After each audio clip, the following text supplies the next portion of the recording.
is LBC from Global, leading Britain's conversation with Nick Abbott. Oh, hello.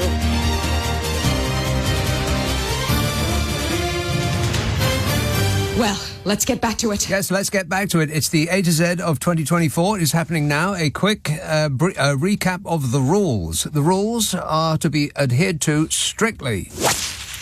You can go forward. No, that's wrong. I got it wrong straight away. You can't go forward, but you can go back. If there are any gaps in the letters that we have had so far, then please feel free to fill them in. You alphabetize people by their surnames unless they're only known by one name, like Jesus. You can call multiple times. It's the only time of the year that you're allowed to do that. And no dead people. Let's press on. Sutton Coldfield. Hello, David.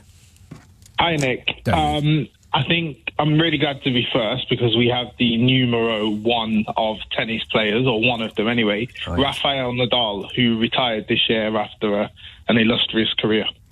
Rafael Nadal. I mean, he can't be more than about 30? No, he's 39. 39? Really? Yeah. Blimey. He's kept himself well. Yeah. Throughout having a lot of injuries as well, he still managed to do brilliantly. Right, Rafael Nadal is gone. What about Djokovic? Is he still there? Yeah, he's still there. Doing great. What about the other guy? The big tall guy. Looks like a robot. Affirmative. I don't know who that is. That could be any of them.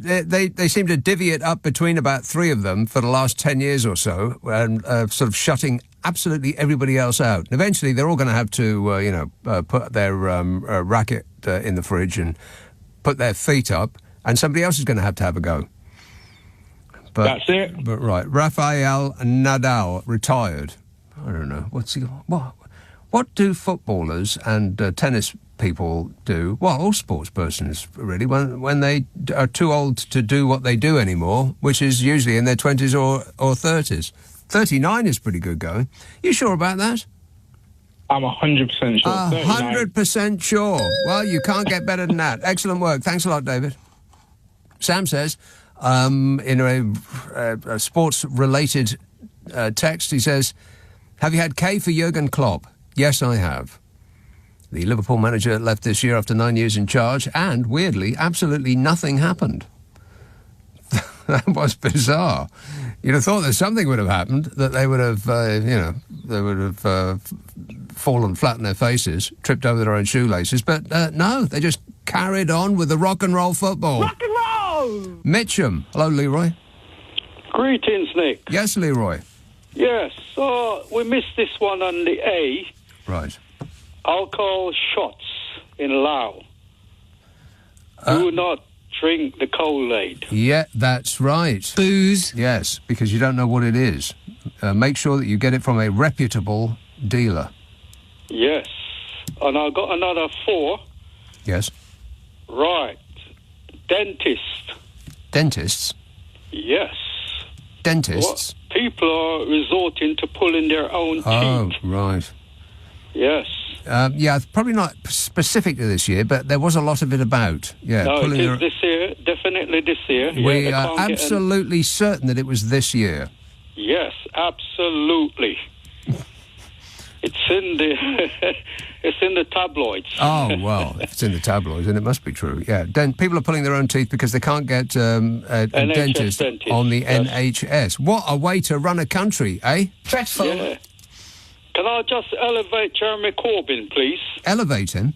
Yes, What? because he's elected as an independent for the first time in 50 years. Yeah, Uncle Jezza, still there, still being loved by the people of Islington. Yes, and Camden. Yeah, I mean, it's not just in Islington that he is loved. He's loved here, there and everywhere, but specifically in Islington, yes. Jezza was elected as an independent I would say MP. he's loved in Jamaica as well, because Yeah, no doubt. he's taught there. He actually was a teacher there. Really? What did he teach? I think he teach English out there, you know. English, right. Yeah. I did not know that. Yeah. Right, you said 4. I've got another one here. Yes. Brazilian butt lift. Do not recommend that, they say, because it could go horribly wrong. Right. Have you heard about that one? I've heard of a Brazilian butt lift. I haven't had one yet. No. It's on my list of things to consider, but you say strike it out. Yes, and also the Bob Marley One Love movie. I like to elevate Bob Marley up there. Right. Okay, I'm not sure I can put a movie down, but as for the others, they're all on the list. Excellent work, Leroy. Yeah. One more. I thought you said 4.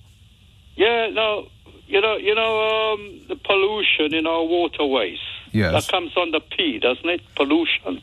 Well, it could come under P or S or W. They advise you to boil your water. Yeah, if you go down... Don't go sharkies on it. If you go down to the river today, you're in for a big surprise. Yeah, and a trip to A&E. All right, good work. Thanks a lot, Leroy. Ang says, Paul McCartney, Sir Paul, ended his most amazing tour at the O2 in London. Still rocking at 82 years old. The best musician in multiple lifetimes, unlikely to see his kind again, says Ang. Well, not musician, the best songwriter. Can we settle on the best songwriter? There are better musicians, but he is undoubtedly the best songwriter that we have ever seen, and probably will ever see. Maidstone. Hello, Tony. Hello, Nick. Tony. I've got an N for November and an I for Indigo, but I'm just going to pretend that I'm the previous caller. I've got a D, dog, a C, cat, a B, button. I mean, honestly. Right, so do you want to... I'm going to give you the I first. I'm going to give you... No, honestly. Callers you were very strict with me in the week. Callers are fighting among themselves. That's not a nice thing to do at this time of year. No, fair enough. Spread the happiness. Happyness. Before I get on to the I and the N, Jesus' I've birthday. got an A for you, Apple. I mean, that last caller. Oh, I mean, no offence to him, he's probably a nice guy. Right, my I is... This is you not being offensive, is it? No, I good vibes only, good vibes only. Now, not so I've got far. a good eye for you. Yes. We briefly, yesterday, I mentioned the best call of the night was my call, Boxing Day Tsunami. Now, no, I'm joking. I'm not that vain.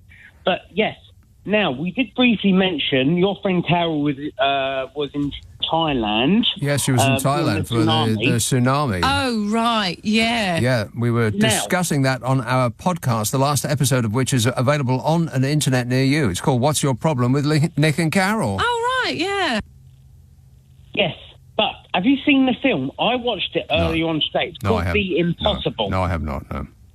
With Ewan McGregor. No. You should do. No, because I it's don't about... want to, no. Okay, fair enough. All right. If I'm watching a film, I wish to be amused. I don't want to be appalled. Same with TV programs. I don't want to watch... I don't want to be dipped in misery. I want to be amused or excited, one of the two. What, like Antiques Roadshow that you like? Yeah, Antiques Roadshow is amusing. I've never seen that show in my life, but I know you like that. Match of the Day, and that is... You don't like English or British comedy, do you? Or British TV, do you? Well, it's very sweeping. Overall, I would prefer American television because it tends to be better. Yeah. Well, I wish the LBC would stop giving the scores as well before we watch it on Match of the Day. Right. But anyway, I've got my N. Have we got to anything that you called in about yet? Because it's just been a litany of complaints so far. N. Lisa Nandy. That's Nandy. Yes, Lisa Nandy. I love Angela Rayner. By the way, sympathies to... I've got a lot of respect for Sakir today because no one knew that he's... Okay, let's not get distracted. Lisa Nandy. Yes, she will be the next leader of the Labour Party. She is fabulous. She's from Wigan. Liked her for a long time. She's the Secretary of State for Culture. Love Angela Rayner, but I think Lisa Nandy is absolutely fabulous. And I think after Keir goes, I think either the leader of the opposition or the next Prime Minister, I think it'll be her.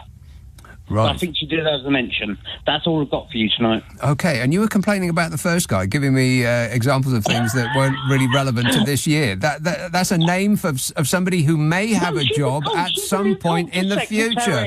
Good grief, Tony, you're all over the place.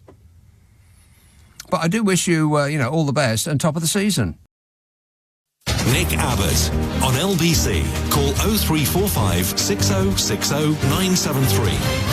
Hello, boys. Lucy says N is for Yulia Navalnaya, which is probably so far off how it's supposed to be pronounced that's not even in the same postcode. Yulia Navalnaya, who is sentenced in absentia on charges of extremism in Russia. Yulia Borisovna Navalnaya is a Russian public figure and economist, the widow of Russian opposition leader Alexei Navalny, and has been described in the media as the first lady of the Russian opposition, who should not occupy a balcony or stand next to a window or above the ground floor, or accept a cup of tea or sushi from anybody that she does not know personally. Sydenham. Hello, Pauline. Hello, Nick. Pauline. Hello. I think I've just got one. Yes.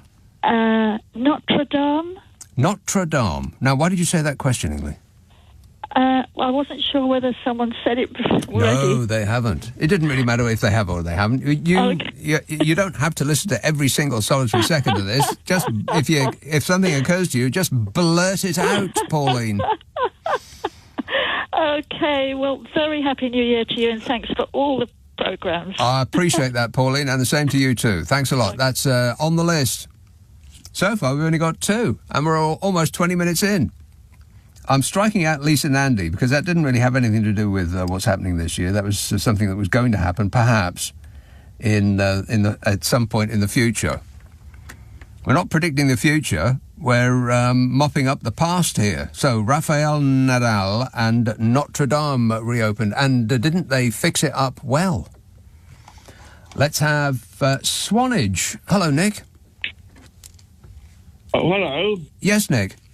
Hello, mate. Sorry, you didn't say Swanage, so I didn't know if it was me. I most certainly did say Swanage. Oh, it must have cut out then this end. Sorry. Carry on. Some interesting bits of trivia for the year about the letter N, both about the Eurovision Song Contest, that wonderful cultural epic that happens every year. It was won by Switzerland, and the name of the artist was Nemo. As in Captain Nemo from Nemo. Nemo, yeah. And he apparently is the first openly non-binary person to win the Eurovision Song Contest. Yeah. Oh, what was that noise? Right. I was just getting an email coming in. Sorry. Oh, right. That must be annoying. Every time you get an email, hang on a minute. Every time you get an email, it makes that noise. Yeah, it's on an alert thing. Well, why are you? Okay, so I've got my PC in front of me. Yes, but don't you find that annoying? Every time you get an email, it goes spangles. Well, it's not too bad. If I'm waiting for something important, I know it's come. Right. Well, do you work for like NASA or NORAD or? No, nothing like Just that. alerting you to incoming missiles, something you really, really need to read straight away. Yeah, there might be some drones overhead. Yes. You never know. Yeah. And the other thing about the Eurovision was that the Netherlands were disqualified. Yes. I can't believe that thing is still going. I mean, for crying out loud, that is just ridiculous. It's like it should have been put to bed in the 1970s, like Miss World. I mean, come on, people. Can't we think of something else? Crying out loud. Yes, it's pretty awful. It's pretty. I haven't watched it for years, but it was in the news a lot this year because of the Palestinian and Israel were taking part, and there was all sorts going on. I don't know what the Netherlands, the contestants actually did, but there was during rehearsals he got into a row with somebody on the stage. So, but the important thing is no one cares. The important thing is no one cares. Yes. So that's my ends. Right, excellent. Good work. Thanks a lot, Nick. Carolyn Romford says N is for NASA and the poor astronauts are stuck up there in space. Yeah, poor astronauts. I'd be outraged, wouldn't you? They spend no end of money on complete nonsense, and then they refused to send another ship up there to take you back. I mean, it can't be good for you, being in outer space. And they've got to be up there till spring, or at least until the new year. It seems an unusually cruel punishment to me, but what do I know about it? York. Hello, Jan. Hello, Nick. Jan. I've got 4. Yes. Neuralink. Neuralink. Yeah, they implanted a brain chip into a human. Who did? Neuralink. Yeah, but who's behind Neuralink? Well, isn't it something to do with Elon Musk? Ian Musk Not put Ian. a chip Elon. in someone's brain. What could possibly go wrong? Quite a lot, I should imagine. Yeah, they'll start auto driving. And the Northern Lights. Oh yeah. Seen all over the UK. I didn't see them. I didn't. I kept reporting on them that they would be visible as far south as as far south as we go. Yeah. And then I went back and I stared in the sky and it was just black. Yeah. What's that about? Well, they were seen in York, but not by me. Right, well, I didn't see any. York is one thing, but south of London, you'd think that, I was sorely disappointed. I've also been reporting on all these asteroid showers that have been coming over. I didn't see any of them either. No, I didn't. But you know me, I never complain. Whinging and whining and moaning. I know. And the National Trust, they were criticised for their vegan scones. Accused of wokery, whatever that means. These people, honestly, do they have nothing better to do? The National Trust was accused of wokery over vegan scones. Well, it was worse than that. They were going to make something like 50% of the menus available in their cafes vegetarian or vegan. And the usual suspects, the purple-faced fury brigade, flipped their lids. Why? Pathetic, isn't it? I mean, other food items are available. No one's got a gun to your head and is going to force you to eat a vegan falafel. Blimey, these people, Jan, honestly. I know. Proper barmy, aren't they? Yes, the Barmy Army. And my last one, never knowingly undersold, is the slogan of John Lewis. They brought it back 2 years after scrapping it. Did they? I mean, I know that they scrapped it. I didn't know that they brought it back. Oh, yeah. That seems a bold move.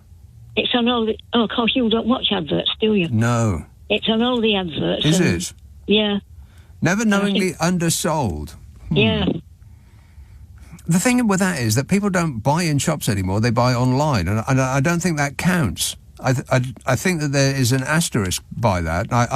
If I'm wrong, then I apologise, but I think that the asterisk says, unless you bought it online, in which case... I mean, but that's fair enough, because, they're heating and lighting and staffing shops, and Jeff Bezos isn't. Oh, God. Which is why he's got all the money. Yeah. I know. Never knowingly undersold. All right, good work. Thanks a lot, Jan. This text says N is for North Gaza. No. Just Gaza. Can we just alight on Gaza and leave it there? Swindon. Mark. Hi, Nick. Mark. I've got an M for you. Yes. Luigi Maggioni, the guy who... Hang on. Back up. Whoa, Nelly. M? Yeah. Oh, right, okay. Yeah. Luigi Maggioni. Yes. He's the guy who shot the CEO of a healthcare insurance company back at the beginning of December. Yes, do you know what... now become a household name. Right. Do you know the name of the healthcare CEO he shot? Was it something Thompson? Yeah, I've got no idea. Neither does anybody else. The only name that anybody is interested in relation to that story is Luigi Mangione. Everybody knows his name. Everybody knows what he looks like. Yeah. And the whole of the internet seems to have fallen in love with him. Absolutely. He was on SNL. He got a cheer. There's a concert. He was. And they put his photo up, his picture up in the concert, and everyone just went absolutely mad. Yeah. Yeah. He's like an anti-hero, I'm guessing. Yeah. Yeah, he's like a folk hero now. Absolutely, kind of like a Robin Hood type figure. That's it. That's what. Yeah. And now they're trying to get him on terrorism charges, but he's now pleaded not guilty. They've crowdfunded his defence, and he's got one of the top attorneys in New York who's going to represent him. They've suggested that it's the case that is most likely to have. I can't remember what the precise American legalese is, but it's they're concerned now that a jury is going to be full of people who think, let's let him off. Never mind. It's going to be, it's incredible. It's just amazing. And I think it's brought the forefront of how awful the healthcare system is in America. It's brought to the forefront. There's so many videos on social media of people saying, you know why everybody is supporting this guy? It's because of, and then they give their own horrible stories about their own insurance companies refusing to pay up after they've been paying in to their plan, their entire life, and then they get ill, and their insurance company says, sorry. But that particular company, 32% were rejected. Right. They were the highest. And then people just sort of saying how many loved ones that have died. Yeah. So again, no one's condoning violence, but it's that's the reason why. Yeah. Okay. Yeah. Good work. Thank you. Thanks a lot, Mark. 0345 6060 973. This text says, C is Camilla's cigarettes cause chest complaint. Well, cigs will do that. And John in Ashton says, NASA's latest satellite flying close to the sun. Yeah, I've got that in. I can't remember what it's called, but it's under its name. Tooting. Hello, Jan. Hi, good evening. Yes, Jan. Yes, so I've got 4 N's, but I've got a couple of M's. Shall I do the M first? The M's? Yeah, 2 M for mother. M for not for mother, but M. Shall I do the M's first before I do the 4 N's? I'm just writing down mother. Why mother? No, not for mother. For mobile. Oh, look, this is mobile text. This is coming. I don't know how to pronounce it. Storm Darragh. Storm Darragh. Yeah. Got that. I don't know how to pronounce it, but that's not an M.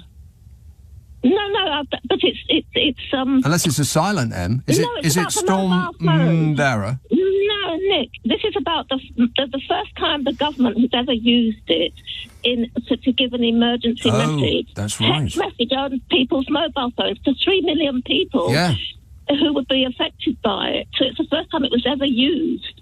To warn people about 90 miles per hour. In Welsh Wales, people were sitting around minding their own business, and then all of their phones went off at the same time. Yeah, the siren, and then the text message warning them. Yeah. Yeah. As I say, that was the first time. It's only been ever used as a test in a test scenario. I remember them using it as a test, and that was alarming enough, and I knew it was coming. And they say that even if the phone is even if people's mobile phones are set on silent, the siren-like sound that they're being alerted for an emergency text alert. That it would still go off on their mobile. That's phone. right. Even if you turn your phone off, then the television, which is watching you, will know that your phone is turned off, and they will send somebody around to your door. Yeah, I think it's great that they can make contact now with so many people in an emergency, though. An emergency alert. Okay, then. Yeah, because we don't know what will happen, do we? Well, that is true. Yes, that's the most true thing that's probably ever been said on this show. We don't know what will happen. That is completely correct in every respect. You might get a load of wild AI robots, overtaking our towns. Anyway, we're running out of time here, Jan. Yeah, quickly, yes. I've got McCartney comes back on the Times Rich list. He has been listed as the first UK musician billionaire, and that's this year. He's a billionaire? Yeah, he's the first UK music billionaire, and he was on the Times Rich list this year. Finally, a billionaire that we can love. Yes. And can I say something quickly about the coin thing? The commemorative coin. Just what? a quick... That Paul McCartney's £5 Royal Mint commemorative coin. It's a what coin? You know, it's a horrible word to say. It really is. Yeah, try spelling it. Yeah. By the Royal Mint. Right. So there was something. The Jan in the North mentioned it the other day, but there was someone else called up about it. So the thing is, it's a very colourful coin. Yes, I've seen a picture of it today. I looked it up on the World Wide Web today, and it's an attractive thing. I'm not sure I'd want to spend money on it, but you know.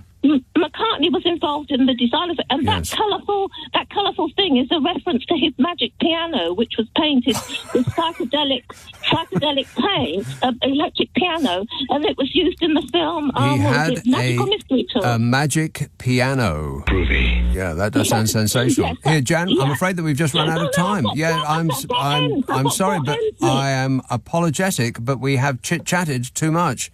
I would encourage you to call back later. Cheers, my dear.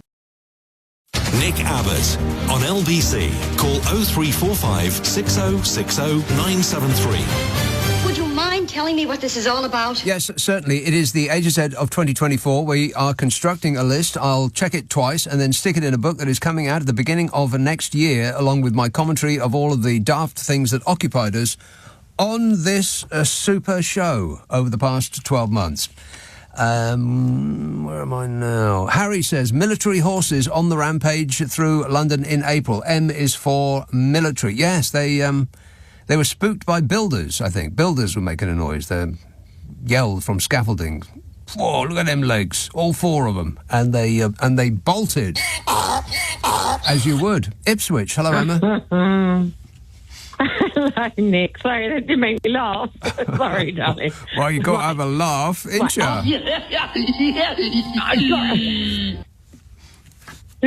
Lovely. Right, after my excitement Monday, getting on for the first time, I have now done homework and have notes. I have notes. Right, I have two... Oh, Emma, I really want to hear what you're gonna say, but this line is cracking up, and we're going to call you back, all right? An echoing silence. Another satisfied customer. We'll call her right back. Let's have, in the meantime, Crouch End. Hello, Brian. Hello. Brian. Yes. Gosh, it was really tough to find the proper N, but I looked on the list of Republican congressmen, and then I remembered the wonderful Troy Nels, who made the comment about 3 months ago about if Trump says we jump 3 feet in the air and scratch our heads, we jump 3 feet in the air and scratch our heads. So that's what you want in a representative, independent thinking. Yeah, no, he's very progressive, obviously. But yeah, is he from one of the ding-a-ling states by any chance? He's from Texas. Texas. Yes. Troy Nels. I'm unfamiliar with his work, but I'll have to look him up later. I've got a mental image of what he looks like. A representative from Texas. Big hat, big boots, big butt. Am I close? Yeah. Well, you could say he looks like the guy in The Simpsons that has the big hat and shoots the guns for no apparent reason. Yeehaw. Yeah, yeehaw. Right. But yeah, it's a shame. I lived in Texas when I was 5 years old. I lived in Austin, but yeah, I had to go with that because you left Boston and you went to live in Texas. Why would anybody in their right mind want to do that? No, I lived in Austin, Texas. Oh, Austin. Well, that's different. Austin's not like Texas. Austin is this island of sanity in the middle of crazy town. Yeah, well, Austin's cool, except that, Joe Rogan is based there. Oh, well, you can't have everything. Yeah. I drove through Texas in August once. It took forever. And you drive an entire day and the scenery doesn't change at all. It took so long, I think I'm still doing it. Yeah, you watch your dog run away for 3 days. Yeah, so, I remember that when we drove across country, because I lived in Tucson, Arizona for 8 years, and we drive across country meet my relatives in New York, and we go through Texas, and it would take 3 days. Oh, it's just absolutely painful, yeah. And there's nothing there. There's absolutely nothing there. All right, thanks a lot, Brian. C is for the cow that was hit by the police. Yeah, I've got that one. I can't remember what the... poor cow. I can't remember what the cow's name was, but I've got it under the cow's name. Yeah, people that stopped eating their burger just long enough to express outrage that somebody was mean to a cow. Lee Green. Oh, you know what? Emma's back, so I better take her right now. Emma. Hello. Oh, still not great. Right, is it better now? Well, not great. Let's press on and see how it goes. Okay, right. I'm right out in the rain again. Oh. You're in the rain? How's this? Yeah, again. Yeah. Like I was on Monday, but I'm dedicated. You're dedicated, right? I'm dedicated. I'm dedicated to you, Nick. I'm dedicated. Not in a stalkery way. Well, I don't know. Just in like, I'm thinking of redoubling security. Go ahead. All right, darling. Right. My 2 B's, B for Bertie, is the first one is Bess mugs, B-E-S. These mugs were often found with ancient Egyptian, obviously sounded dead, obviously. Well, what have I just said? Beth mugs. B-E-F. B-E-S-S. S for sugar. Oh, S. Bess. Yeah. Bess mugs. Bess mugs. B-E-S. Yeah. Not B-E-S-S. Or B-E-S-T. What's a Bess mug? Exactly. They were often found. With all these bones, and they wondered what was in there. And finally, the DNA came through, and it would have been a load of alcohol and psychedelic drugs. Wow. There you go. Psychedelic drugs. Yowza. And they were taking this when?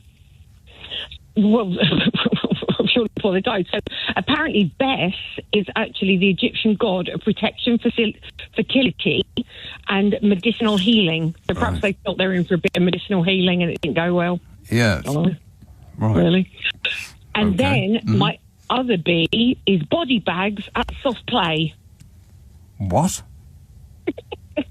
Right, Rugrats and half pints in Cirencester, like a kid's soft play area, decided to hang basically what completely resembled, if you looked at the pictures, human bodies in black bags in all different directions and put things like danger and caution, and obviously parents were screaming. Children were quite confused. Well, I feel their pain. I'm quite confused myself. I'm going to have to look into that very strongly, Emma, but I appreciate the thought. Get out of the rain, you drip. 0345 6060 973. Mike says nicotinoid. Is that how you pronounce it? Nicotinoid. Nicotinoid crop spray that is now known to affect the bee populations and their navigation skills is being used again in the UK since Brexit, and when the bees go, they will take us with them. Yes, they will. And wasps, too. I mean, you might be annoyed by a wasp when you're having a picnic, but you'll miss them when they're gone. I mean, we'll be down to eating tubers, I think. Swedes and the like. Other tubers are available, but I can't think of any at the moment. It's the section in the supermarket that I normally avoid. I have never knowingly bought a tuber unless it's a potato, in which case it gets a pass. Yeah, the nicotinoids, the EU banned them because they're bad for the... Well, they're not bad for the bees, they kill the bees.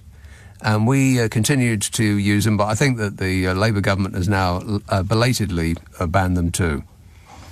Took a while, got there in the end.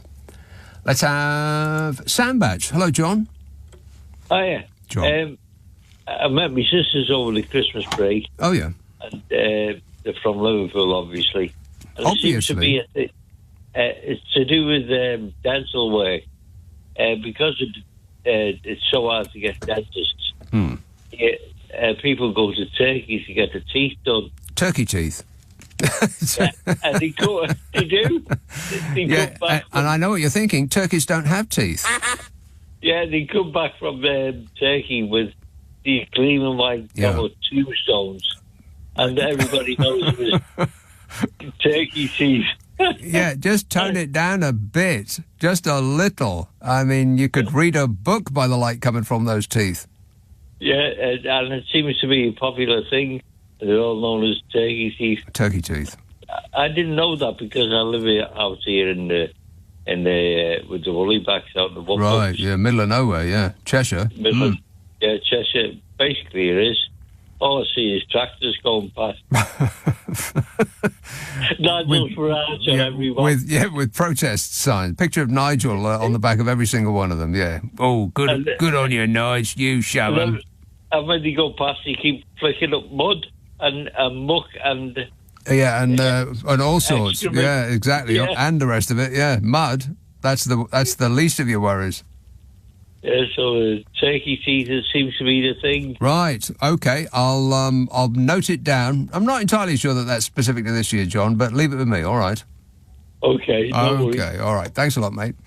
N is for Karl Nehammer, the Austrian politician whose party came second in parliamentary elections 3 months ago and is still talking coalition governments with numbers 3 and 4. So more Austrian politics for you. Yeah, he's the far-right politician that nobody wanted to do a deal with, right? I think he got the most votes of any of the Austrian parties. I can't remember what the name of his party is. Probably Tomorrow Belongs to Me, something like that. Got the most votes, but then couldn't form a parliament because nobody else wanted to be in the same room as him. Heston. Hello, Isaac. Hello, Liz. Yes, sir. Right. I did have one, but I've got two now, and they are both football related. First one is L. Mm-hmm. L for Luton Town Football Club. Yes. Okay. Back in May, the greatest fairy tale in English football ended after one season because they got relegated from all the way down the league, from the top division to the non-league, and they went all the way back up again. So so I want my team, Luton Town Football Club, to get a mention. Right. And the second one, Nottingham Forest Football Club. Right. Last season, in their desperate scramble to stay up, they complained to the Premier League, right, that the referee was a Luton Town supporter. Yeah, it was a Luton Town. Yeah, Nottingham Forest. I thought, oh, please, Anyway, Nottingham Forest stayed up, Luton went down, so, anyway, so. And that's it. Okay. It sounds like you've delivered that perfectly. Back of the net, Isaac. Thanks for that. Nick Abbott on LBC. Call 0345 6060 973. What number are you calling from? 0345 6060 973. Let's have Lee Green. Hello, Chris. Hey, Nick. Are you well? Yes, very well, thanks. Good. Yes, I've got... I thought of an F while I was on hold. Yes. And I've got a G. I did have two N's, but Northern Lights went, unfortunately, at the beginning. So I've did you see them? No. I was in bed, and they were mostly outside. Yeah. Yeah. I spoke to my neighbour in the morning, and he said, "Yeah, here's a picture of them," and they were absolutely going all guns are blazing. That's not a very good neighbour. If I was the neighbour, I would have woken you up. Yeah, that's what I thought. Yeah, he said, look, he showed me the picture, and it was right above where I live. Oh. And I was thinking, thanks for that. Yeah. But yeah, I didn't see it. But yeah, so the F is for Fergal on Fridays. The skit that Fergal Sharkey was doing on Nick Ferrari's show. Yes. Just in the water. Yeah, did he find any clean water at all? No. No. Not a bit of it, no. The last one he'd done was Windermere, and it just about got a pass. Did it? Yeah, which is a bit of a shame, but it was really good to hear him. Yes, doing his thing. Well, he's doing excellent work, and we appreciate it, Fergal Sharkey. Thank you. Yeah, definitely. There's a small claim to fame regarding Fergal. He's my son's great uncle. No, hang on a minute. Your son's great uncle. So that makes him your... Well, my ex-partner's mother's cousin. So I don't know. Wow. My mind's just been blown, Chris. Yeah, it's kind of like, I don't know where that fits, but to me it's great uncle. Yeah. Yeah. So that was that. So and the G is for the Geminid meteor shower. That was supposed to be extra special. That was the asteroid shower that you were talking about. Unfortunately, on that score, though, Chris, it happens every year. I mean, I know. We blast through it every year. Yeah. I know. Apparently, it was supposed to be extra special this year. But did you see that? No. No, me neither. No, I keep looking up, expecting the best, and I continue to be disappointed. Yeah, they're supposed to be in all sorts of colours and stuff, but they say that about different things every year, don't they? Red I thought I'd give it a yellow shot. and green and blue, yellow and purple and puce. Yes. And so the final end is Nans against Nazis. Who against Nazis? Nans. Oh, that's right. Nans against... Nans against Nazis, yeah. Yeah, they took a stand against the fascists in the Formaggio You riots. go, Nans. I know, exactly. that was brilliant. Yeah, that was good, yeah. I clocked that one. I thought, that's got to go on, Nick. That's got to go for Nick. We didn't see the Northern Lights and we didn't see the Geminis, but we saw the Nans against Nazis. Yeah, kind of made up for it. Of course, yeah. All right. Brilliant. Excellent work, Chris. Thanks for that. 0345 6060 973. N is for This text says N is for Netanyahu's UN arrest warrant. It was the ICC, I think. B is for Michel Barnier, who became the shortest-serving French Prime Minister, but he lasted twice as long as the Lizbot. Absolutely. Yeah. Yep. Beverly. Mike. Hi, Nick. Yeah, a couple of quick ends and an I. Okay. North Korean troops were deployed in a European theatre for the first time, and they were unable to be deployed until their phones had been confiscated because they were exposed to Western porn. That's right. Yeah. They dialed up the internet on their phones as soon as they got into Europe, and they said, "Blimey, have you ever seen anything like this before?" Disgusting. Yeah, and then they had to take them off them, yeah.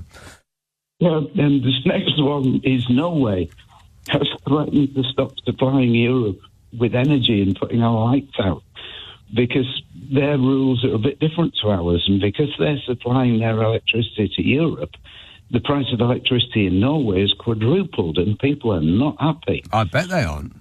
Mind you, they've got no end of money in Norway. I mean, they've got cash up to their eyeballs in Norway. That's one of the reasons why they're HAPPY. Plus, they get to have, intense Norwegian relations with each other. And the I, which I missed before, was identification. Because for the first time when we went to vote, we had to provide identification. Yeah, that's right. And who came up with that rule, by the way? And the person who enacted that turned up to vote without any identification. I know. The great big greedy nincompoop. What a great big greedy nincompoop. I suspect that he did that deliberately. Because it's part of his act. Oh, paw, who, me, mighty, no, paw, doing that. The rules that apply to everybody else do not apply to me. Do not apply to him. No, keep that in mind. All right, excellent work. Thanks a lot, Mike. 0345 6060 973. Charlotte in Dujardin texts. Really? Bishop of Newcastle. And G is for the Gateshead flyover. Why is that? You're going to have to explain these things to me, otherwise I won't know what you're on about. Hi, Wickham. Hi, Matt. Matt. Yeah, I've got 1N, and I'd like to go right back to the start to 1A, please. Yes. So N, June the 6th, 1944, 80th anniversary of the D-Day landings at Normandy. Right. N for Normandy. Yes. And Rishi Sunak showed up just for a little bit, and then he had a more important engagement being interviewed on television. Yes, yeah, bless him. He got that one wrong, as most things he got wrong. Like most things, yeah. I would like A for Abbot, more specifically, not Pacifically, as some people say. That one winds me up. I don't know why people do that, but they do. A for Abbot. Yes. Are you talking about Diane? Talking about you. Oh, me? No, I can't get on this list. No, you can. No, I can't. No. I am the invigilator, and my decision is final, Matt. No, you'd cringe. I knew you'd cringe up and say no. Keeping it, telling it like it is, and keeping it real. All right. That's all I wanted to say. Thanks a lot, Matt. 0345 6060 973. This text says K is for Kieran Wilson. No, can't be. It's a W, surely. People get alphabetized by their surnames unless they're known by only one name, like Elvis. Rock and roll! Let's have Wanstead. Sophie. Hello, Nick. How are you? I'm great, mate. I've got 2 Ks, and I've also thought of an M and an N. Okay. But you're not going to be happy with the M and the N. Right. Well, that's disappointment incoming. Go ahead.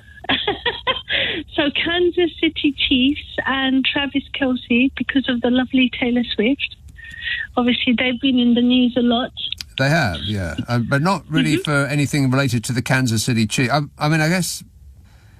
Yeah, it's mostly Taylor Swift. He is a footballist, an American footballer. You know American football? Boring! Couldn't be more dull. It's like a glorified version of... Do you remember that game, Bulldog? No. In the playground? No, it's just a bunch of steroidal lunks running into each other. It's not a sport. I just don't get it. As a spectator event, it mystifies me. Neither do I, and it looks very dangerous. So the sport will segue really well into the M and the N. Mm-hmm. And I love your impersonations of this man. Andy Murray retired this year. Oh, right. Andy Murray retired. Yeah, that's right. We have him on the list already. Okay, but you're going to have to start his impersonations again, because then he subsequently took a job as the greatest of all time tennis player, Novak Djokovic's... oh, no, that's N. Novak. Okay, I'll put it under D. M for Murray and D for Djokovic. He is now his tennis coach. Yeah. You wouldn't think that the greatest tennis player of all time could be taught anything. I mean, what does he need a trainer for? Thing is, he's always... trying to... He improve. Always surprises me. Yeah. Yes, improve. Reach for excellence. And also, they're friends. They used to practice together from about I'm not sure that's a 2011. very good idea.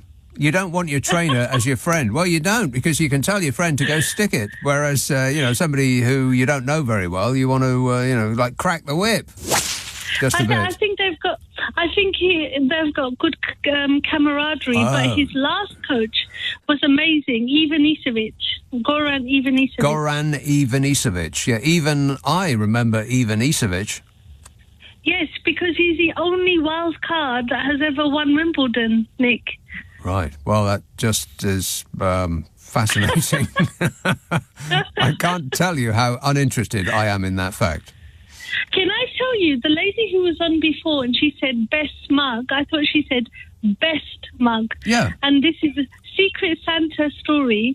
The best Secret Santa gift I've ever got in my life is a colleague who got my picture from the school website, Novak Djokovic's picture, plastered them on a mug and gave it to me. Wow. What did she plaster you on the mug doing with? Just smiling. Oh, right. Side by side. Right, I get it. Yes, because I'm a huge tennis fan, so I really appreciated that. Right. Well, I know what to buy you in future should the need arise. No, next time I want his racket, Nick. His racket. Okay, I'll keep that in mind. Prepare for disappointment, Sophie. Thanks for that.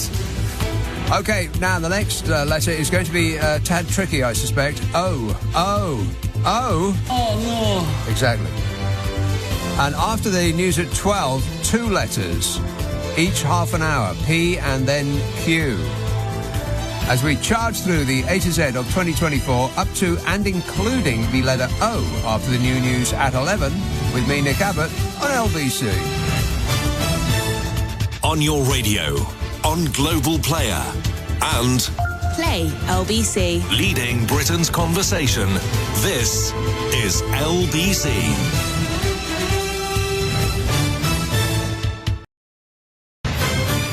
This is LBC from Global, leading Britain's conversation with Nick Abbott. Have an outside line, please. Right, so what are we doing? Given we're doing a radio show, but it does remind me that I do a podcast with Carol McGiffin, which I do think you will find chucklesome. Now, we're coming up to our 300th episode, me and Carol. Can't believe that we've done that many. I mean, that's more than they recorded of Friends. 300 episodes. And the 300th will drop on Monday, the 6th of January. And the idea of the 300th is that we would like your milestones. Now, it can be something you want to remember or something you want to forget. It can be significant or completely insignificant. It can be very serious or totally silly.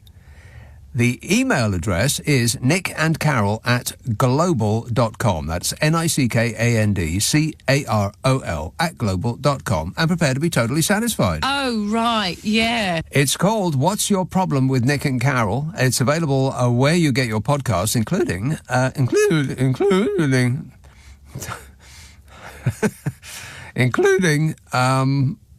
Global Player. That's what I'm going for. Yeah, Global Player. What's Your Problem with Nick and Carol? The 300th episode coming out the Monday, the 6th of January. Tell us what your milestones are, and then we will mull them over on the podcast. Appreciate it. Thank you. Right, up to and including the letter O now. It's the A to Z of 2024. You can fill gaps in on the letters that have happened already, but you can't go forwards. People get alphabetized by their surname. You can call multiple times in the same show.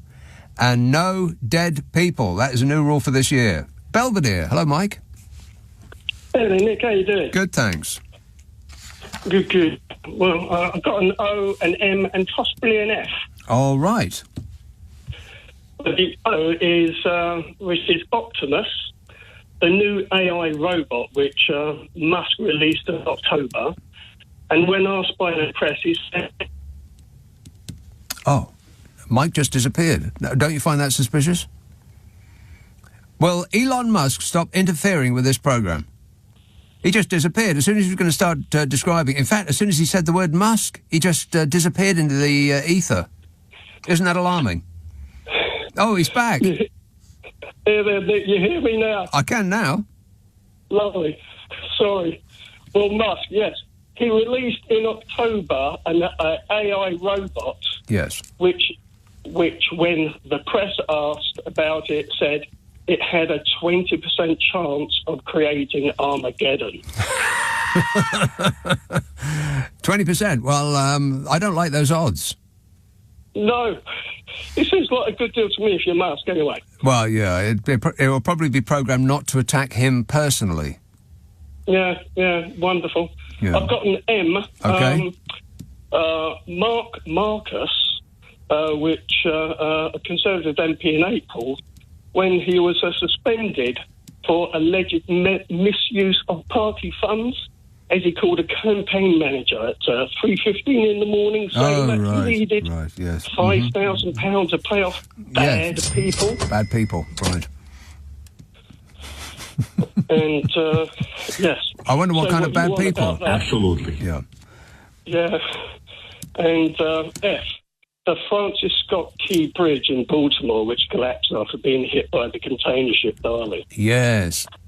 Amazing. I mean, just really extraordinary stuff. Yeah, they got hit by a boat and then it fell into the drink. Yeah, and away it went. Exactly right. Away it went, yeah. All right, excellent work. Thanks a lot, Mike. 0345 6060 973. This says the I-360 tower.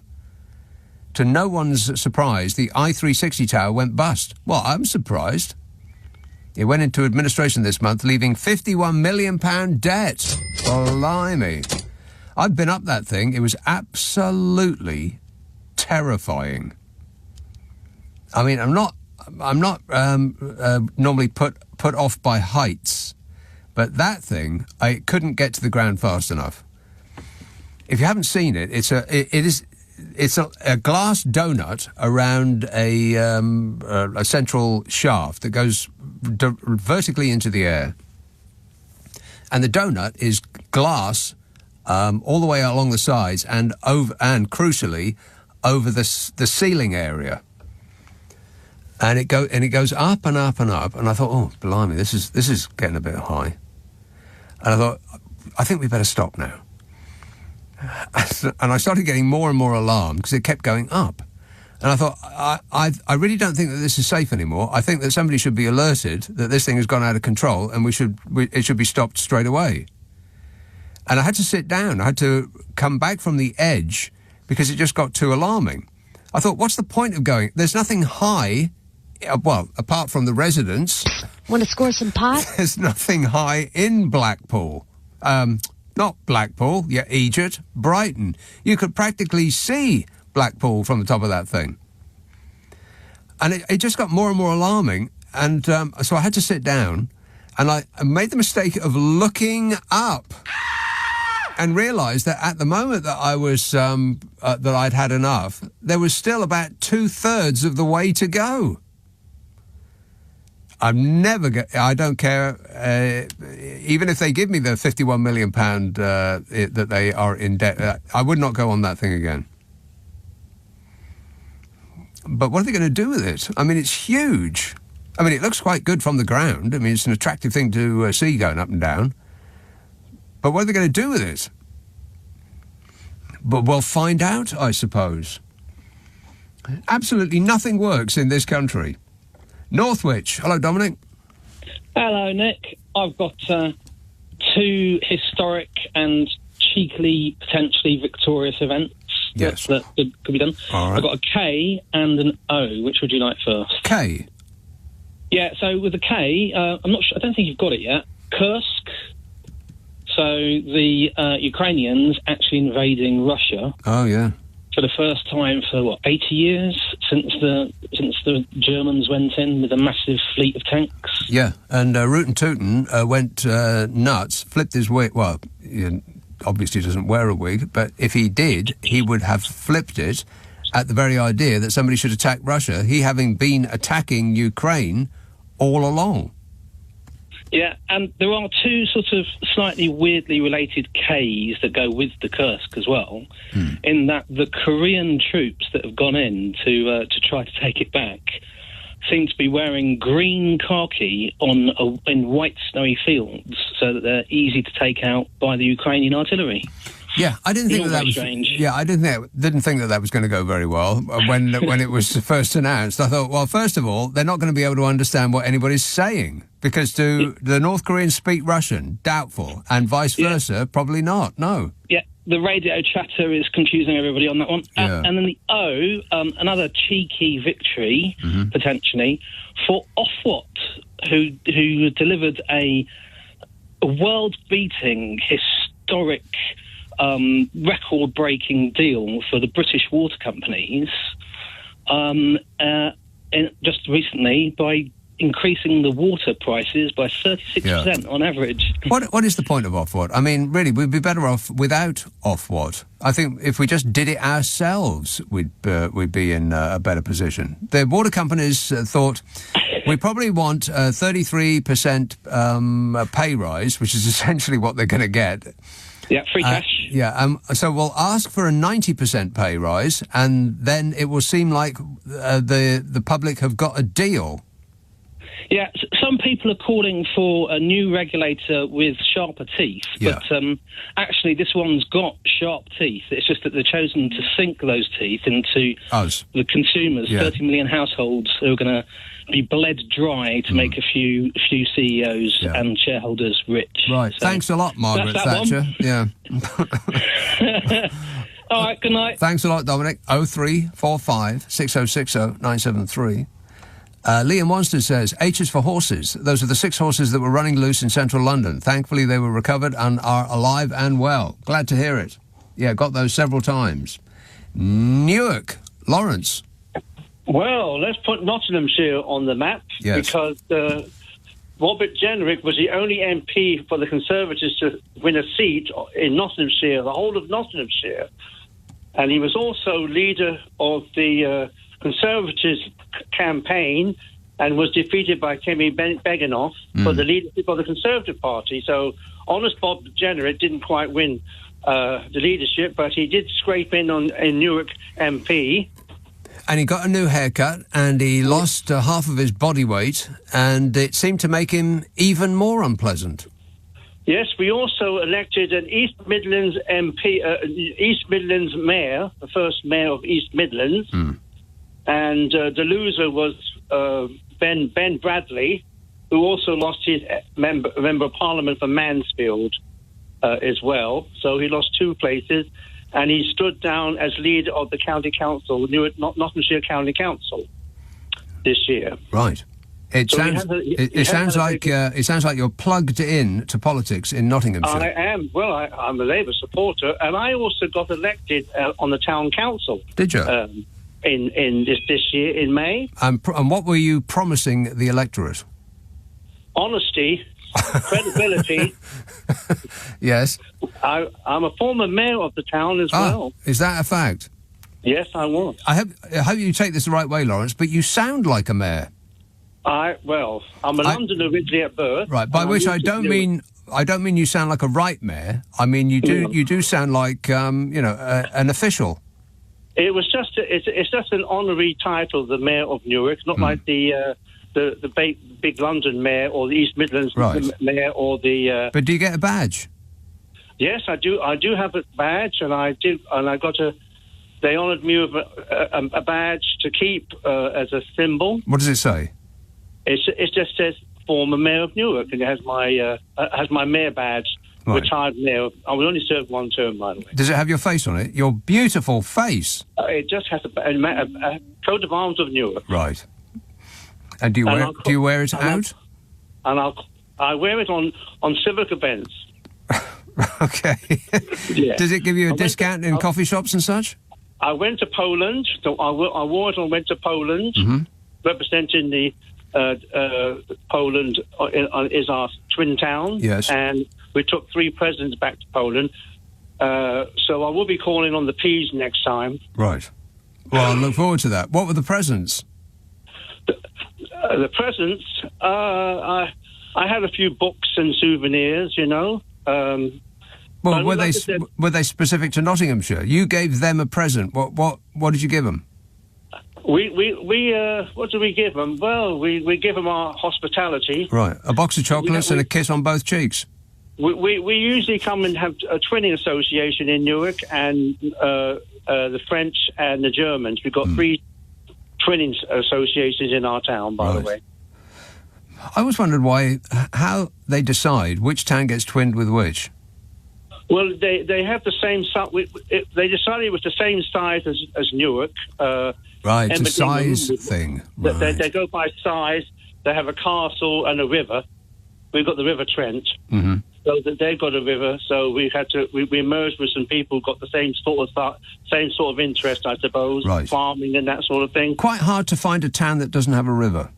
Close, yes, at least close to it. Or a castle. Yeah. Okay, well, I wish you all the best, Mr. Ex-Mayor. Thank you very much. I'll ring you back with the P's. I shall look forward to that. What he was offering was, it seemed very much like something I've heard before. This government will have integrity, professionalism and accountability at every level. Yeah, every level. Mm-hmm. We're doing the A to Z of 2024. It is up to and including the letter O, which is one of those hard letters. I mean, I'm not expecting much, to be honest, but if you can think of anything, then that would be just delightful. But we can fill in gaps with the letters of the letters that have already gone. Up to and including O, the A to Z of 2024, happening right now on LBC. LBC. Leading Britain's conversation. Nick Abbott. Alexa, send a comment to LBC. So they opened their big mouths and out came talk. Talk, talk. Anne says, Odyssey, O for Odyssey, the cruise ship. The passengers who booked a 3-year round-the-world cruise finally set sail after being stuck in Belfast for 4 months. And I'm looking at the Belfast Telegraph, and they're describing it as follows. The Villa the Odyssey and its passengers made headlines earlier this year when the ship was stuck in Belfast for months. Now it's full steam ahead. At times, they must have thought that they would still be here at Christmas. The residents on board the Villa the Odyssey cruise ship spent more of 2024 in Belfast and then the rest of it is behind a paywall. And if you think I'm going to pay to read the rest of that story, then you've got another thing coming. Heston. Isaac. Yeah. Isaac. Yes. Yes, Isaac. I'm on, yeah, right. Sorry. Hey, Isaac. Sorry. Wake up. It's later than you think. Sorry. I was just in the middle of crafting my debut novel for the new year. Sorry. Oh, yes. What's it about? Yeah. It's a love story, so, I'll let you know when it's published. Anyway. I'll look forward to not reading it. You and the rest of the listeners, right.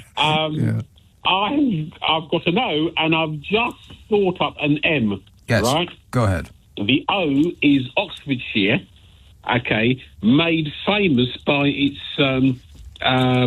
most famous resident of 2024, Jeremy Clarkson, okay? And his farm. His farm's called Diddley Squat. Yes. Well, maybe Diddley Squat, but not Oxfordshire. Come on. That is really shoehorning it into the O's, that is. I mean, I know that we're probably going to be in want of an O, but I have to draw the line somewhere, Isaac. I'm sorry, but I think you've transgressed a rule there. Okay, all right, okay. And the other one, oh God, is all right. Sorry, is M. M. Yeah, Jacob Rees-Mogg. Oh, Smug. I think that is under R. Jacob. Oh, what's the point? Oh God, yeah. Oh, all right, okay. You don't know anything. I don't know anything. You don't know anything. I don't know anything. He doesn't know anything. You're better informed than I am. I don't know anything. He doesn't know anything. That's right. All right, next time. Okay, that sounds like a threat, Isaac. Are you threatening me? 0345 6060 973. Stuart in Dartmoor says Oppenheimer won 7 awards at the Academy Awards in March. Yeah, I saw that. It was like, meh. That guy with a weird face, he was too near the camera. Like, back off a couple of feet, please. I didn't think much of it. I thought it was going to be exciting. The poster was more exciting than the film was, because the poster had that big explosion, and the film itself was, I don't know, I thought it was a bit of a letdown, really. There wasn't a car chase or anything. Let's have Tooting. Hello, Jan. Hi, Nick. Yes, hi. Jan. Hi again. So I've got 3 N's and 1 O. Yes. I'm hoping you'll be able to accept the O as a O. Well, we'll find out when we get there. So I'll do the N's first, yes? Mm-hmm. Yeah. So it's the National Insurance Rise for Businesses, which that one that's affect apparently GP surgeries are affected by that. They run as businesses. So the businesses are the hospices, social care providers, pharmacies, and GP surgeries. So they're saying that 1.2% rise for private businesses, it could cost a GP surgery up to $40,000 extra a year in cost. Well, I don't know anything about that, but you put up people's taxes and they complain and complain and complain. Stop whining. It's got to be paid for somehow, and people want excellent services, but they don't want to pay for them. But Nick, these are well, I mean. I mean, the NHS is exempt, but GP surgeries are struggling. Will be struggling to survive, and the care sector. All right. Yeah. So that's one. Yes. The other one is this year. NATO, a new member joined NATO, and that was Sweden, because Sweden had difficulty getting in because it was being blocked a bit by Turkey. Because of the way Sweden was neutral. Yes, it's not going very well for Vlad the Insaner. Everything that he wanted is being delivered the opposite, and it couldn't happen to a better person. What's that? He didn't want an expansion of NATO, and that is precisely what he's got. Yeah. So Sweden was they joined them this year, the 23rd member. Okay. Yeah, of NATO. Yes. And the other one I've got is that this is a nuclear power station. It's like the moon is being colonised with the moon really controlling it. So Russia and China are in partnership to setting up a nuclear power station on the moon. Yes, you know where China just took some rocks back from? Yes, from the far side of the dark side of the moon. The Dark Side of the Moon, which is an album by. Which is an album by. Pink Floyd. That's I will never forget. Finally, we got there. See a previous podcast of the A to Z for full details. Yes.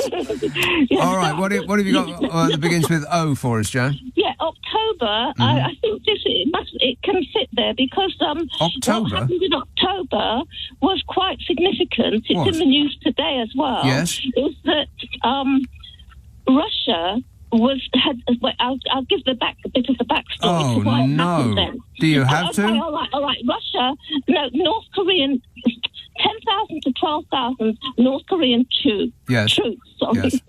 North Korean troops, yes. Were sent in October to Kursk to fight alongside the Russian military. Right, and you want me to put that under O for October? No, Jan, and no, and furthermore, no. Then North Korea. Can you have it as North Korea then? It is under North Korea. Yeah, all right. I'll finish it then. So can I just quickly say that it's because of the devastating toll on the Russian troops. Yes. They lost 500,000 troops. That's the UK government. Oh, no, we're running out of time on that call. That is disappointing. Sorry about that, Jan. Out of my control. 0345 6060 973. Let's have Brighton. Hello, Richard. Hello. Richard. Yeah, hello. Yes, sir. Hi. Yes. Where did you say I was? You are in Brighton. Yes. Aren't you? Correct. Yes. Correct, yes. Hey, what do you think about that I-360 situation? I just see it go up and down. Right. I've got no idea. Have you been on it? No. Right. No. That's the best choice, not to go on. Yeah. I usually call you from Thailand, to be honest, over the last 3-4 years with a Thai contribution. But I do actually live in Norway now, so I've got a contribution from Norway. Blimey, you must be freezing cold. You went from Thailand to Norway. Good grief. Yeah. What did you want to do that for? Because I got fed up with the weather. It was just hot every day. Hot every day. It was just too much. Yeah. It was too much. I spent about 2 weeks in Thailand. That was about 2 weeks too much for me. I couldn't. It was cloudy all the time, which is good because if it had been sunny, I wouldn't have been able to leave the building. Yeah, I just missed the seasons. You know, I was caught up with the seasons, and Anyway, Norway. It was announced I think it was just this week. In fact, they're going to stop delivering letters to households. Because it's no longer sustainable. In fact, the minister's name is I think his name is Nygaard, and the deliveries have gone down to about 1 or 2 times a week, and now they're going to stop it altogether. And you're going to have to collect your mail from designated places. Right. Because it's too expensive. I think it's about £3 now for a stamp to send a letter in. Mind you, the Norwegians, as we previously discussed, are very, very well-off people. I mean, they're HAPPY for various reasons, including that they've got so much money over there. That's because they didn't give away their oil like we did. Yeah, that's a life lesson there, kids. Yeah, and I've got another one for you, a very quick one. Yes. It's a B.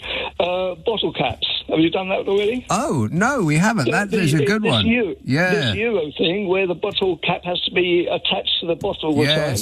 And there were so many complaints I heard on the radio about people commenting, this is another Euro thing. They don't like this and they don't like that, and moan. Stop whining.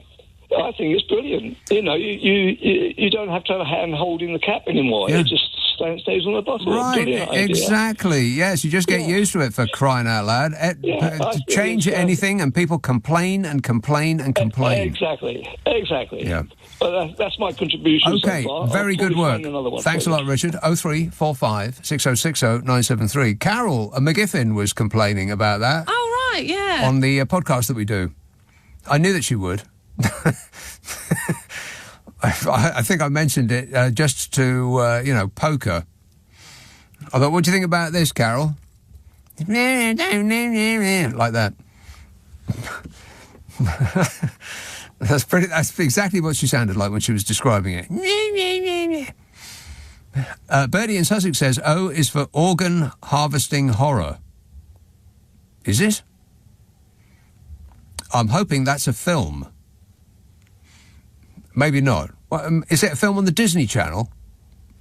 I might have that wrong. This is LBC with Nick Abbott. Call 0345 6060 973. Text 84850. Alexa, send a comment to LBC.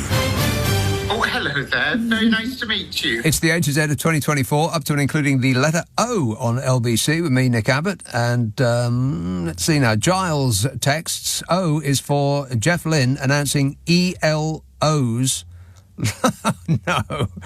No. E, maybe, or L for Jeff Lynne.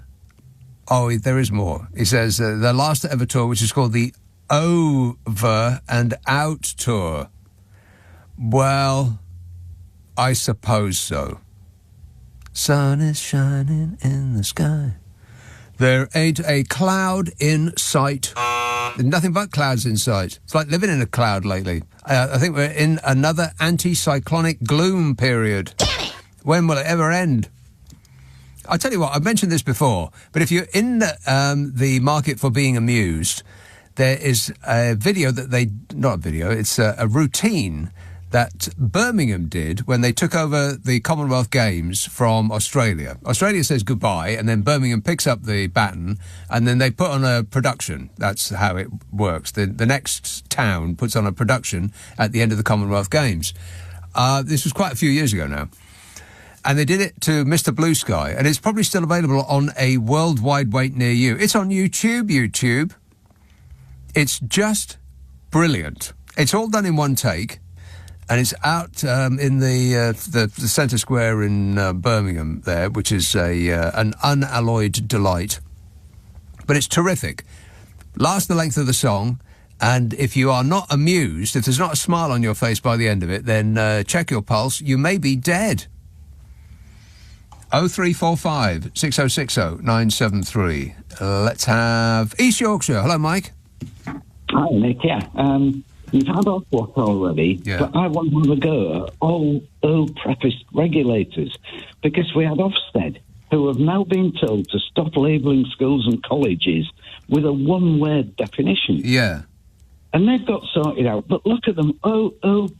Preppist regulators are either incompetent or in the pocket of the people. They're supposed to be regulators. Yeah, it's amazing. It's amazing. They're so bad. It's almost as though they have been designed specifically with them being bad in mind. Yeah, exactly so. I mean, Ofsted have been told how to change. But look, Ofgen, they're in the pocket of the fossil fuel people. And most of the people who work for Ofgen are rejects. from the fossil fuel industry who are trying to embrace the way back in. Yeah, it's a revolving door. It's something like 2/3 of the people who are on the boards of water companies used to work for the regulator, or it's the other way around. I can't remember, but it's so incestuous. It's positively frightening, but it does give you an indication as to why we're in this mess. Yeah, I think so. And I don't know whether it's incompetence or design, but one way or the other, we as the public are not being saved by this at all. Exactly. I could not agree more. Okay, cheers, Nick. Okay, that's it. Wow, a note of concord. How about that? I wasn't expecting that. This text says M is for milkshake that was thrown over Nigel Farage. I'm a nutcase. And he's been whining about it ever since. Whinging and whining and moaning. Paddington. Hello, Sal. Hello. I've got two, actually. I thought I only had one, but two O's, yes, if I may. Mm-hmm. Ocean Gate hearing, where the former CEO of Ocean Gate gave testimony about how many times he tried to raise the issue of problems with the Titan sub before it imploded. Oh, right. We're still waiting for the report. But the Ocean Gate hearing, they took place in September of this year. Okay, very good. And OnlyFans, which has had several notable things happen with it this year. Lily Allen saying that she was sending pictures of her feet. Mm-hmm. But that's been, there's the OnlyFans outrage orgy, which is 3 years old. The OnlyFans outrage orgy? Yes. What's outrage? Or well, you can also choose to put that under P because of the surname, so I can come back to that one if you prefer, because of Lily Phillips, the young lady who caused outrage by having sex with a husband. Oh, yes. I have a great idea for OnlyFans. I keep trying to persuade Carol McGiffin to do it. I think that she should take her shoes off and smush her feet into cake. I think people would pay a lot of money to see that. You may well think so. I couldn't possibly comment. And she heard me telling her that excellent suggestion, and she said... No. Yeah, over and over again she said it. All right, thanks a lot, Sal. 0345 6060 973. This text has just come in for that precise thing. O is for OnlyFans. That girl has slept with 100 lads in a day. Is that a good idea?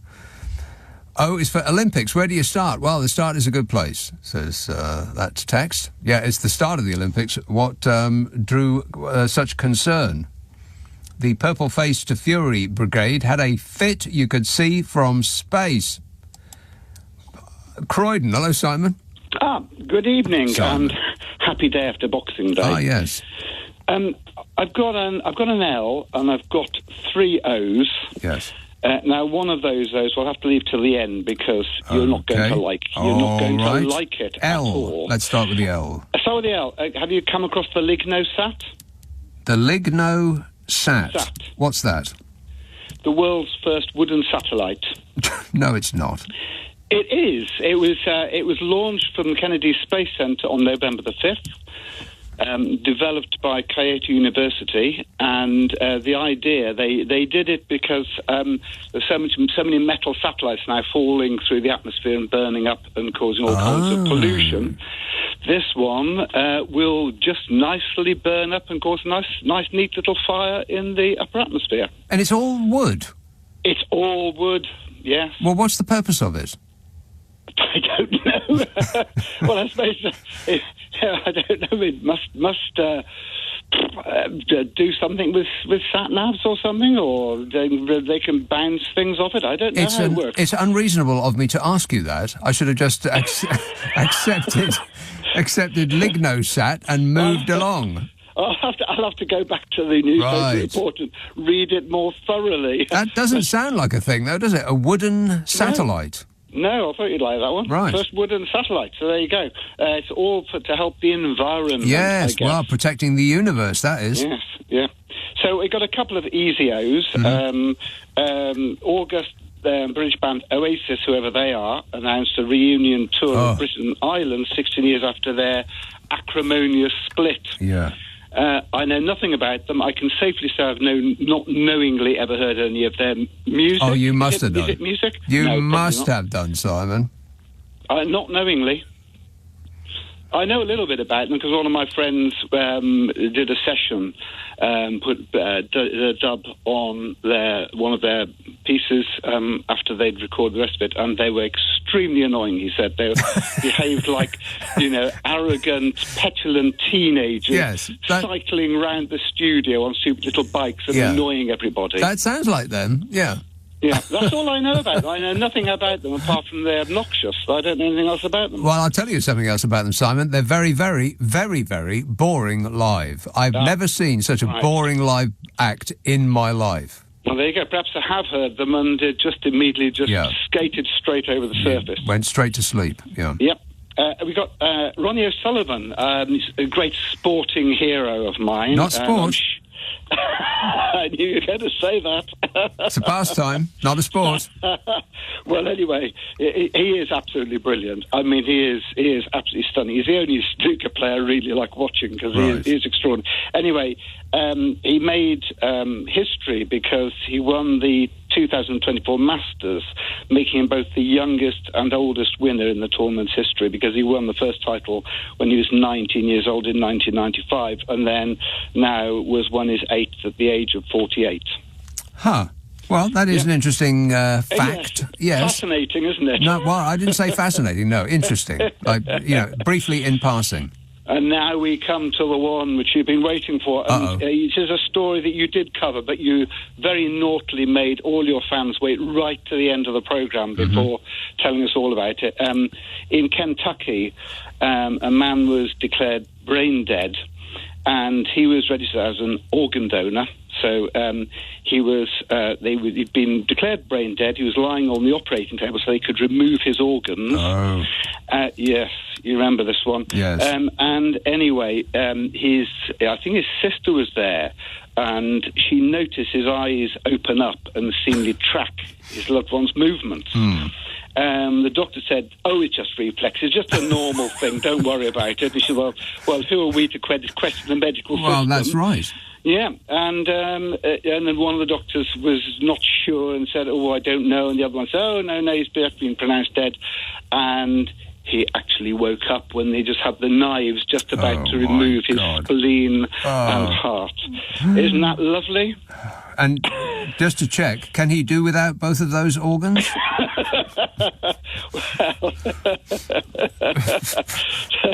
I mean, medically speaking.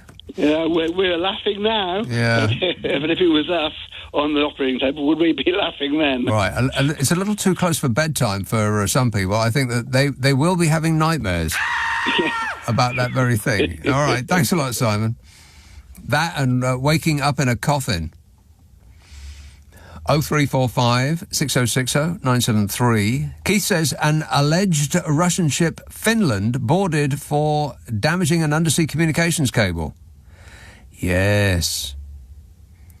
I think only when the thing that we rely on all the time goes away, only then do we realise how much of our life depends on it. The internet. Because the internet does Wi-Fi, and Wi-Fi, practically everything in my house is controlled by Wi-Fi. My stereo, my lights, the little radio in the kitchen, the heating, everything. It's almost impossible to buy things now that aren't controlled by the internet. And further than that, once the internet goes out, then your credit card won't work anymore because it won't be able to communicate with the evil credit card company that you owe all that money to, and so you won't be able to buy stuff with credit card in store. And do you have any cash? No. Of course not. Who does? I would get a bit of cash while you still can, because the cash machine won't work either. Yeah, I think that there is, one day the whole thing will go down. I mean, we just expect that. Here's the bizarre thing, is we expect the thing that we rely on the most to just keep working perfectly. When's that ever come out well for us. Nick Abbott on LBC. Call 0345 6060 973.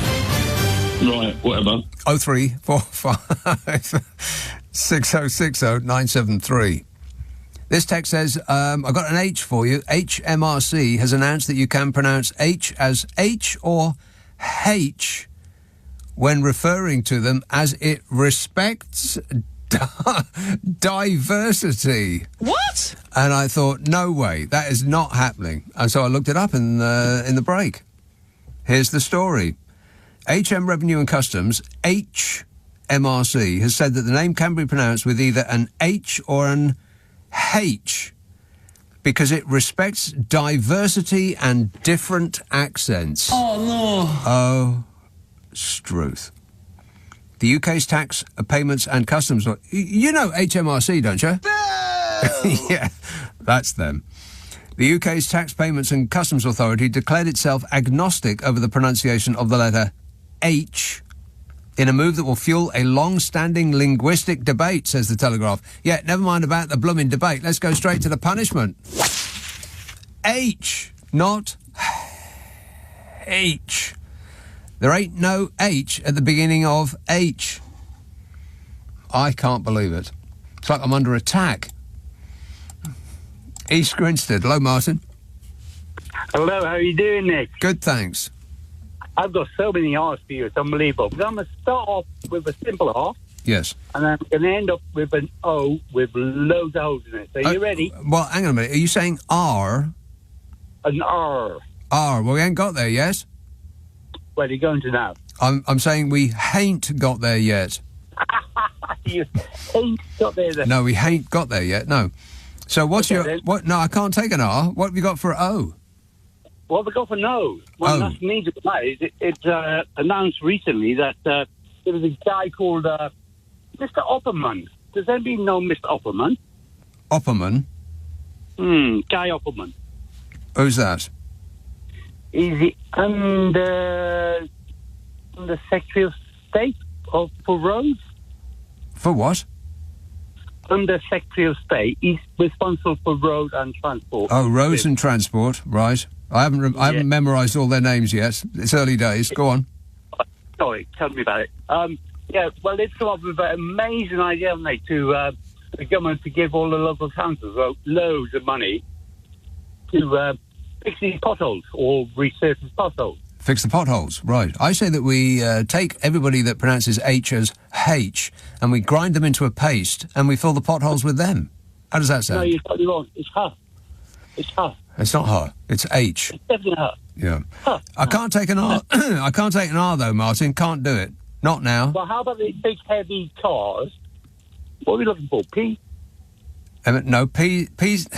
Are you familiar with the order of the alphabet? You can't go forwards, you can go back. I don't think he gets it at all. And neither is Guy Opperman going to make the list, unless he's done something significant this last year. Shall I go over the rules again? You can't go forward, you can go back. You alphabetise people by their second name, unless they're only known by one name. You can call multiple times in the same show. And no dead people. That is a new rule for this year. No dead people. Otherwise, we just get a list of the recently deceased. Portsmouth. Hello, Harry. Oh, crikey, already? Yes, Harry. Oh, crikey. Hang on. I'm just trying to turn this radio off. An ecstasy of fumbling. Yes. Oh, right. Oh, quick. Oh, right. I've got one bog bum. What? Bog bum. Bog? It was a bog bum, as it sounds. It's mentioned in the Star a couple of weeks ago, very recently, and it's a complaint that people who use their mobile phones too much while they're sat on the bog. Right, but what? It may be a made-up story because it was the Star, but they did refer to GPs. Noting that this was a problem people were having. Oh, you mean they're sitting there too long? Yes. Right. Yes. So it's a phone bum, more accurately. So anybody waiting on the line for you, yes, make sure they're not sat on the actual bog. Right. Well, if it sounds echoey, then I'll know that they're doing something they shouldn't oughta. You had that. You had COP29, didn't you? COP29, not much COP29. Yeah, in Azerbaijan. Yeah, but there was the plastic version, which was in, I think, Busan, was it, South Korea, a week or so later? What do they call that?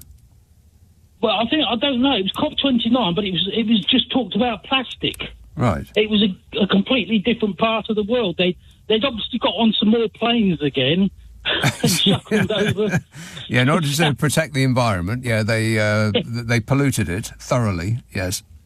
I mean, they only mentioned it for one day or two, but I mean, I'm sure it does exist. I didn't imagine it or anything. Right. David Blunkett, he had that nasty fall, didn't he? The Blunkett fall. David Blunkett, yes, he did. Yeah. Yeah, you get pratfalls, and of course Blunkett being unable to see where that gap is. Mind the gap. Why they built stations with a gap? I don't know. There's some stations that the difference in height between the platform and the train, I mean, it's a bit of a struggle for me to get up there. I think people who are old, how are they going to do it? Like in Clapham Junction, some of the platforms there's at least a foot in height difference. They lean over. Some of the trains lean over. if you're on the wrong platform, if you're on the good platform, it'll be leaning towards you. But if you're on the wrong platform, the train will be leaning away from you, so it'll be higher up.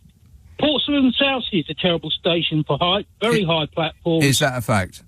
I mean, some people you think would turn around and sit on the train and then swing their legs over. Yes. It just doesn't seem like a great step forward for health and safety to me. No, you remember Air Miles Andy, don't you? Yes.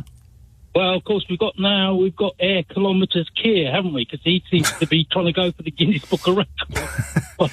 How many air kilometres he can get. Right. Well, he's a very busy man. He's got to go here, there and everywhere. He's got to introduce himself to the world, and I understand that. I mean, he's not having fun, I would imagine, on these trips. No. Yeah. Army vehicles were deafening the soldiers. I think it was reported briefly last year, but it was definitely re-reported because they always assume we've forgotten. It was re-reported. Some new army vehicles are so deafening that they can't really be used. Yeah, the tanks. Yes, that's right. Yeah, we can't do anything right in this country. We got tanks that you can't sit in and ships that sink. Yeah. Apart from that, we're doing fine. Doom and gloom. Did we get the doom and gloom period, which was really the doom and gloom budget, wasn't it? No, I can't put that in. It's too vague. I've got anticyclonic gloom. Oh, right. Is that to do with the weather? Or it to do is with the weather, mood? We've had a whiteout for pretty much the entirety of the winter. When was the last time you saw the sun there in Portsmouth, Harry? Normal weather, actually. I was talking to somebody about 3 weeks ago, sat there on his moped waiting to do a food delivery for about an hour, he was. And I said, this was November, and I said, well, it's just normal November weather. Instead of being sunny, it was dull and terrible. Yeah, dull and terrible, yeah. And it continues to be. And as far as the eye can see, I can check on you. I can check on it while you wait. One moment, please. Let's see what the weather's going to be. Oh, look. Hey, the sun is going to come out on Sunday. Can you believe that? No. Sunday. Mark it down in your diary. We're going to emerge from the gloom. I can't wait. Harry, got to go. Thanks for that. 0345 6060 973. Blackburn. Hello, Maria. Hello there, Nick. I've got to know. Yes. For the outcome of the post office inquiry. I'm going to put that under P, but we haven't got there yet. Oh, okay then. I thought outcome would be okay. Well, I think you'll have to think it out again, Maria. All right then. Are you going to be okay? Absolutely. I'm already thinking. All right. Thanks a lot, Maria. Better luck next time. Mel in Normandy in France says, O is for orange paint and orange soup that Just Stop Oil and Extinction Rebellion have been defacing stuff with. Soup. Yeah, they didn't deface anything with the soup. I mean, those pictures are well protected, but I wish they'd stop throwing... I mean, I'm with them 100%. Their message is completely correct in every respect, but just leave the pictures alone. Malvern. Hello, Judy. Hello, good evening. Judy. Nick. Well, I think I've got, it's only one, but you see, rather a small diamond than a big brick, as they say. Yes. Orbital. Orbital. Yes, that was the winner of the Booker Prize this year. Right. Also, a dance act. But I figured that's not what you were talking about. Orbital. No, never heard of it. No, Orbital. Samantha Page, but you can look that up, was the writer. And it was based on astronauts on the space station and how the whole day went. That makes it sound very dull. I haven't read it yet. So it really does, yeah. Yeah, I know. It's like it just goes around and around. Hey, look, you can see our house from here. That sort of thing. Right. So an alien from space does not get brought aboard with like a face-sucking thing, and then they try to cut it off, and the blood burns through the hull of the ship. And then the thing escapes and it increases in size every time they see it, and it kills everybody except for Ripley, who has to go back for the blooming cat. If you can believe that. That would make it exciting, Nick. Yeah. It's a Booker Prize, okay? Remember? Right. I'll wait till the video comes out. Okay. all right. I would suggest, by the way, that lignum thing that's floating about in the sky. Oh no, it's fine, isn't it? I can hear it.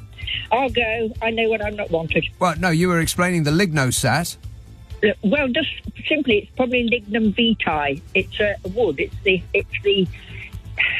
the closest sort of wood that was ever made. They used to make all locks out of it because the wood is the grain is so close. It's very, very heavy. You can go in the wood. Yes, it's very, but very not heavy. in space, of course. Right. Okay. Now we know. Thanks a lot, Judy. Okay. In the next hour, 2 letters. The first is going to be M-N-O-P, and then Q. So P after. I'll have a P, please, Bob. On your radio, on Global Player, and Play LBC. leading Britain's conversation. This is LBC.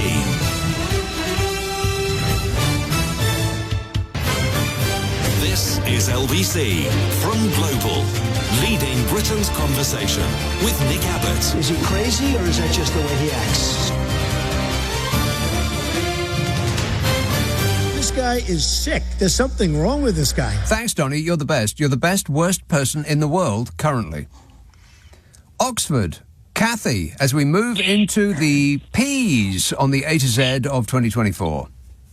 Hi, Nick. I have 3. I have 1 P and 2 C's. Yes. Okay, so for the first one, it's the number 1 cyclist in the world, Tadej Pogacar, and it's Pogacar. And this year alone, he's 27 years old. He's Slovenian, and he won 24 stage wins or Grand Tour wins or Classic wins. And he won the Tour de France for the 3rd time, the Giro d'Italia, and the World Championships. So he's quite the cyclist. Do you watch cycling? I do. Because I cycle. Oh, right. But it's not a very interesting thing to watch, though, is it? It's just people riding. If I want to watch people riding bikes, I'll just stand on Oxford Street and see them go by. Well, you have to watch it, and you have to cycle, and you have to kind of understand the strategies. It's more than an individual cyclist. It's really a team sport, and he wouldn't have won everything that he did if he didn't have. He's with a good team, yes. UAE, and so you learn so much, and he's just from watching him. So, right. So I don't know. Okay. The wheels go round and round, and that's it as far as I can see.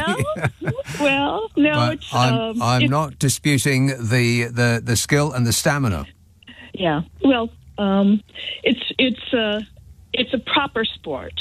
it's not. If It's you not say like so. cricket. Right. It's not like cricket. It's not like darts. It's not like snooker and things like this. That is true. Okay. My second one's a C, and I know he was mentioned once, but it is another cyclist, and it's Mark Cavendish, and and he should be noted because he's now with this last Tour de France, which was his last cycle thing. He won 35 stage wins across the 15 Tour de France, and so he's the top of the league for all-time wins for Tour de France. Okay. So, Is this next one cycle related? No. This one's better. Right. And Cavendish was also knighted this year too, which is here or there. I don't really think. The third one, I don't know if he was put on it. Was Jimmy Carter put on the list? Oh, 100 years old. Yes, that's right. On October 1st. Yeah. So the oldest living ex-president ever. Right. So he also seems like a really decent chap. He was, and he had an amazing career from being a nuclear engineer on a submarine to being a peanut farmer and so on. So he is a decent guy. And he goes out and builds people's houses. He goes out with his own hands and tools, and he builds houses for people with who are in need of accommodation. Can you imagine Donald Trump doing that? No, I know. No. I know. He did more in his post-presidency than pretty much most anybody. Of them do. Yeah, pretty much anybody. He had so many different lives. So, but, all right, good work. Okay. Thanks a lot, Kathy. 0345 6060 973. Let's see now. Who's been waiting the longest? I'll be totally fair about this. Wanstead. Hello, Sophie. Hello, Nick. How are you? Yes, I'm great, mate. That was good timing because I managed to have a shower in time. Did you? You left the And phone on the table and you went and had a shower, hoping that I wasn't going to come to you while you were dripping wet. No, I am dripping wet, but I put it on the sink, and it wasn't a relaxed shower because I knew you could come to me at any moment. So. Did you shower in the sink? No, I showered in the shower, and the phone was on the sink. On the sink. That makes more sense, yeah. Yeah, but with the cost of living, I should be showering in the sink. I know, yeah. You should be rubbing yourself all over with a moist towelette. Exactly. Only biodegradable, Nick. Yes, that's right. Don't put it down the toilet. That plastic will block it up. Yes, I forgot to, in my excitement, to give you my M for Murray, who is now retired, and then he's now Djokovic's coach. I forgot to give you 2 N's, and I cannot believe no one has said this O. So the 2 N's I forgot to give you are Nadal retired. Yes. Sorry, it's another tennis. Got that one. NASA, they sent a probe to the sun, and it was the closest approach that's ever approached the sun. So that's the N. I don't think it's got there yet, has it? They've sent it off, because it's going to take a while, a couple of hours. I think they've sent it off there, but has it actually got there yet? What they're hoping to find when they get there, I've got absolutely no idea, but I suppose they know what they're doing. I know exactly what chaos humankind is going to create on other planets and the sun. But the O, I'm amazed no one said this because it's been in the news, Ozempic. No, nobody did say that. So I'm really surprised about that. Ozempic, semaglutides. There's a new word for us. I mean, why anyone would want to take it, I do not know. I know. Oh, me, please. Mm-hmm. Me, miss. I know. Why? Well, the reason is that people want to lose weight, but they don't want to go through the trouble of actually doing something to lose weight. But the thing is, it's really worrying because of the chemicals, and it might disrupt your natural... It doesn't seem like a good idea to me, but, people give up long-term complications for short-term gain. Exactly. Yeah. It's perplexing. It isn't perplexing. It's entirely understandable because that's what human beings are like. We want everything and we want it now. And it's the pharmaceutical companies that want to make profit out of people's misery as well. Huge, yeah. That's where all the money is. All right, thanks a lot, Sophie. 0345 6060 973. Let's have Bournemouth. Kevin. Hello. Yes, Kevin. Yeah, just woke up here in Thailand and I thought, oh, you're on an O. So, oil leak. Oil leak. Leak. I had an oil leak in my garden and... what? I had an oil leak in my garden. Yes. And it's taken a whole year to have it mopped up. 200 barrels leaked into my garden from the Parenco oil field down in Dorset, Witch Farm. And we had, it was a mess. But they contained it in my little bay at the back of my house. But this isn't really of national significance, though, is it? Oh, yeah, it was headline news. I had all the national press descend on the place, and it's a private oil field. It's the largest oil field on land in this country. It's been there for many years. They used to pump 40,000. It's close to Bournemouth. We're about 15 miles from Bournemouth. Right. But it's taken them a whole year, and they finally finished the mop-up. They used cotton wool. And what? And it's all been mopped up now. They mopped it up with cotton wool? Well, I didn't see how they mopped it up. I assumed it was cotton wool, you know.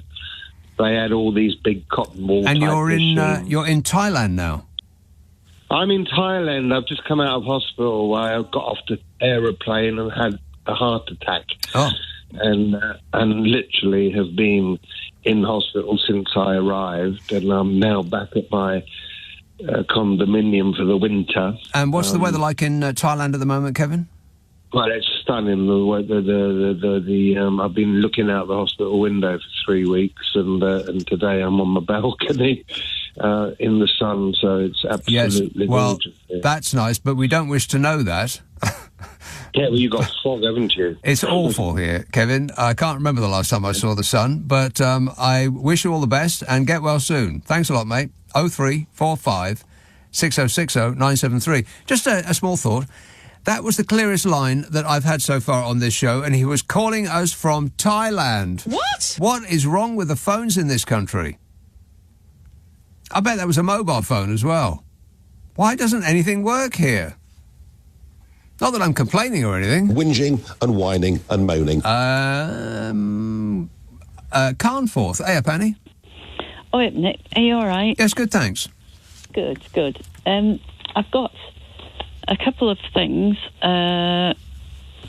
O for Osborne. George Osborne. Yes. Said about Rachel Reeves' budget that he would have been happy with doing it himself, and described her as mini-me. Rachel Reeves, I mean, he described her as a mini-me. That's alarming.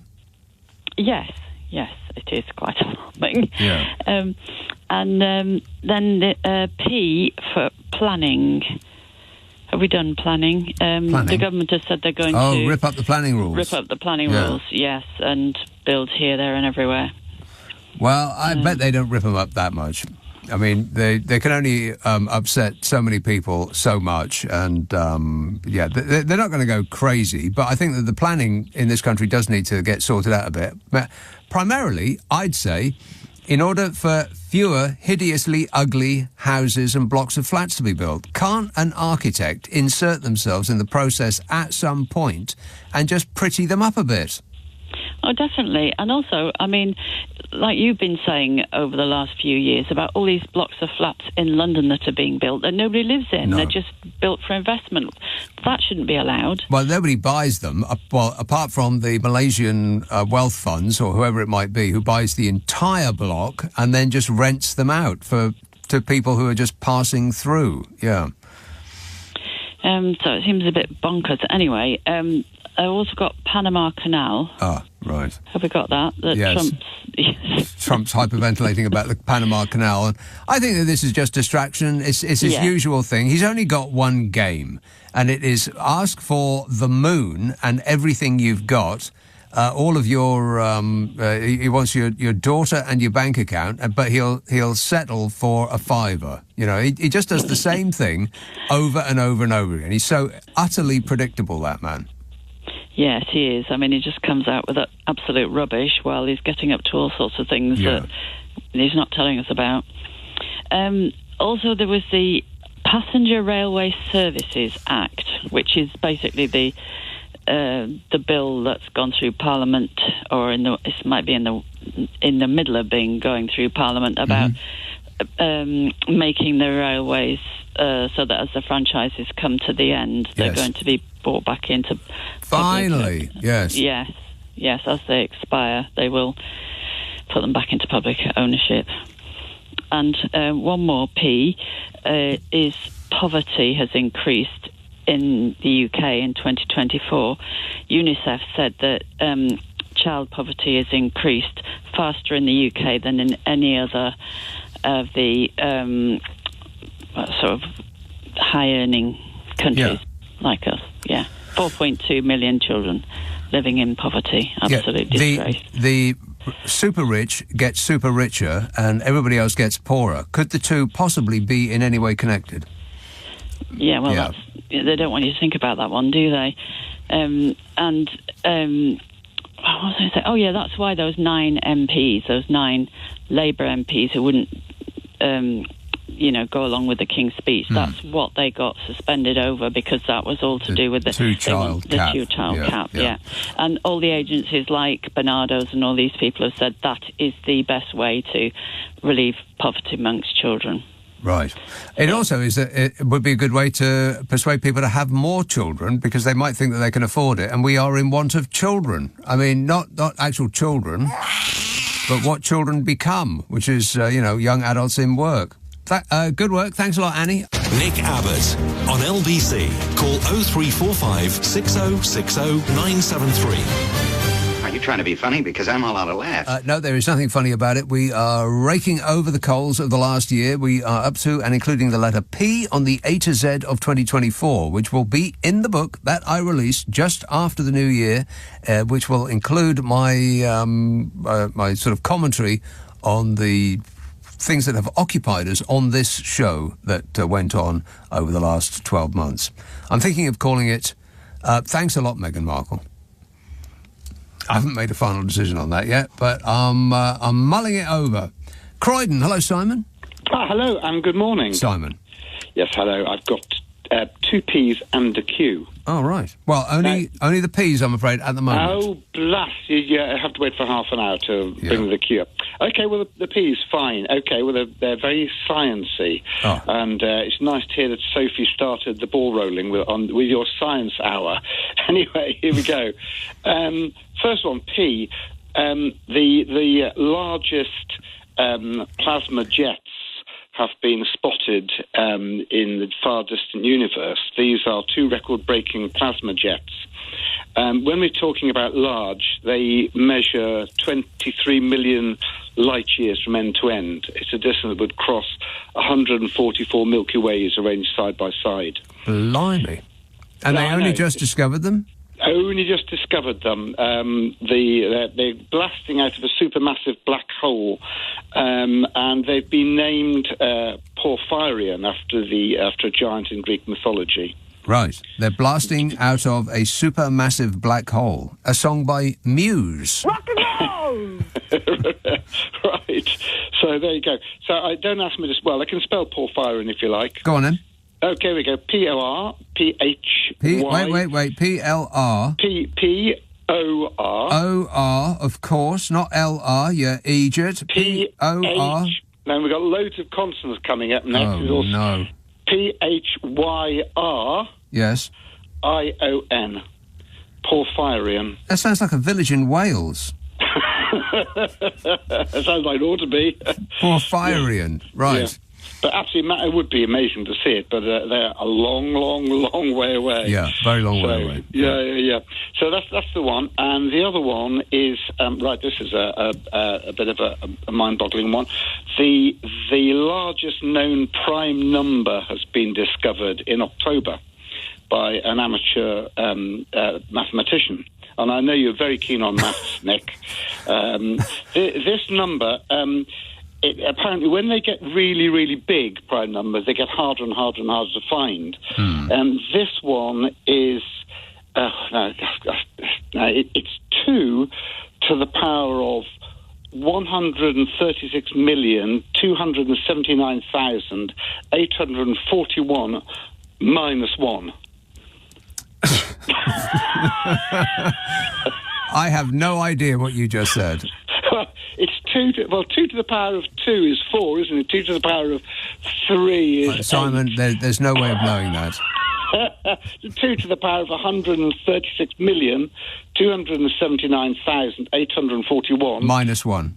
Minus 1, because obviously, if you didn't take the minus 1, obviously, it'd be an even yes, number. obviously. Mhm. That's obvious. Any fool know that, yeah. So the guy's name is called Luke Durant, and he's the programmer. That is probably the most interesting thing about him. His so name. The large known prime number, P for prime number, the biggest one. I can't express in words how uninterested I am in that fact. Okay. All right, good work. Thanks a lot, Simon. What on earth is he going to do with that information? Probably something. If I don't hear anything about it, then I'll be beside myself with delight. East Horsley. Hello, Tanya. Hello, Tanya. Nick.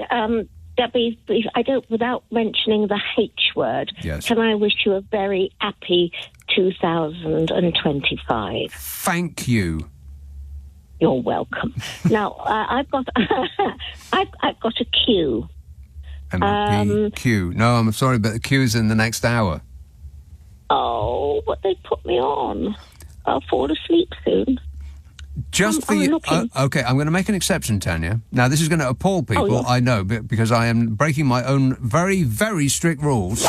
But because it's you, and only for you, go ahead. Oh, thank you. Oh, you're so kind. Thank you. I appreciate it.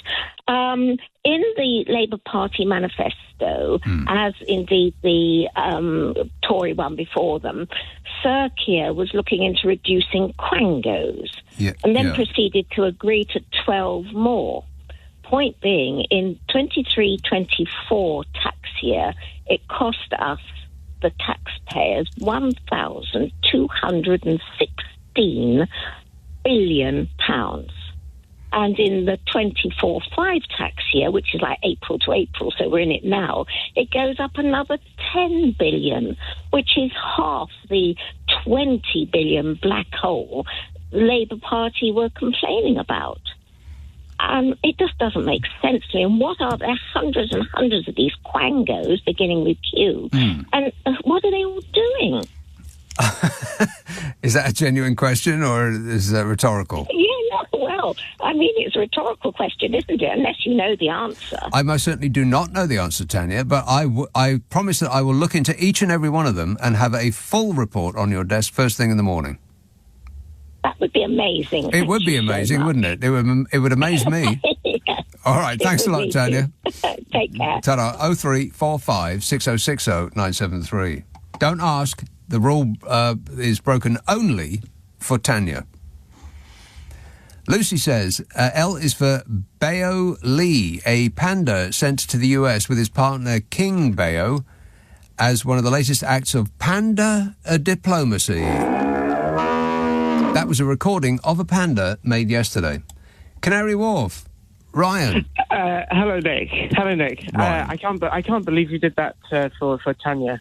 No, I can't believe it, but you know, I'm appalled. The goodness just washed over me. So I have an O and a P. Yes. The O was Nico Omilana. Who's that? It is the guy who. Well, now I was watching the election all night on the whenever it was, and I had the great fortune of seeing various things. One of them was the moment that you liked with Count Binface, but the other best moment. Well, no, it wasn't Count Binface. It was the guy with the full English breakfast printed on a full-face balaclava, which is one of the most disturbing things I've ever seen in my life. But Smug was standing right next to him. I don't know anything. Which made it better. Right, but this one I liked. It was the guy standing behind Rishi Sunak holding up an L loser sign. Right, the L for loser sign. Yeah. That has to be one of the most calamitous campaigns in history, Fishy Terrible. Sunak, and it couldn't have happened to a more appropriate person. Right. Okay, good work. Thanks, Ryan. 0345 6060 973. Andy in York says H is for Hackney Diamonds. No. Well, it is, but that's not this year. I mean, you may have discovered it this year, but I think I'm pretty certain that was released last year. Still a great album. I mean, it really is. I heard it first and I thought, wow, where did that come from? Where did that come from? I mean, those guys are ancient, the Rolling Stones. How can they be that vibrant? I thought. Newark, Lawrence. Well, welcome back again. I'd like to hear from you, Nick. I just want to give the exit poll 2024 when Big Ben stroked at 10 o'clock to give the exit poll. Yes. Good old landslide, Labour landslide. So I couldn't resist not telling you all that. And we also, good to hear Big Ben strike at 10 o'clock with the exit poll, which was more or less correct, except the smaller parties did better than others, you know. Doesn't Big Ben always strike at 10 o'clock? Yes, it does, but for the exit poll, it was a special occasion. Oh. We had the exit poll with the prediction, and everybody was excited to waiting for the exit poll when the Big Ben had to strike first, and the results were given out all over the channels. It was an extra special bong. Yeah. Yes. Okay, good work. We also had a president election in America, like the states of America, the presidential election. I did read something about that. I think they got it wrong. Don't be rude. Yeah, I think a lot of people got it wrong. Yeah. I was up all night. I was very disappointed about that. Very disappointed. But yeah, that's never a good idea. Staying up all night to wait for the election results, because you're either going to think, oh yeah, well I knew that was going to happen, or you're going to be very, very disappointed. And either way, you're going to lose sleep, Lawrence. Your beauty sleep. I listen to all the elections every time I go. I've been at polling stations, all 20, I love to hear all the results. That's a lot of beauty sleep you've lost there, Lawrence. And now look at you. I know, I'm shattered. And I have to do a correction. I do wear a chain of office when I was the mayor, by the way. Oh, yes. And in 2026 will be 400 years of having a mayor of Newark, by the way. Wow. So we'll be commemorating our 400 years of having a mayor in our town. So that will be a great honour to be around on the council on that still anniversary, by the way. So we'll have to commemorate that. I'll look for the pictures in the Nottinghamshire Gazette. Or whatever is the local We have paper. the Newark Advertiser. Right. I'll have to send you some pictures of me in my full regalia. No, don't. Oh, okay. But I appreciate the offer, Lawrence. Appreciate it. Leading Britain's conversation. Nick Abbott. Alexa, send a comment to LBC. Yeah! Dude! It's the A to Z of 2024. We are up to and including the letter Q. Let's see what we get. Let's have Northwich. Dominic. Hello again. Dominic. It's me again. An OP, an old penny, turning up again. I'll be quick with a Q. Right. The quantum leap in quantum processing with Google's so-called quantum chip. A quantum chip? Yeah, quantum chip. What's that then? So it's like a computer chip in a computer. Yeah. They tend to have like millions of switches in them called transistors, which is like old tech, like transistors in a radio. And the new tech is qubits. And this chip's got 106 of them, which is a huge amount. Is it? Yeah. Oh, yeah. Because it's like a few years ago they only had like 2 or 3 that you could keep stable.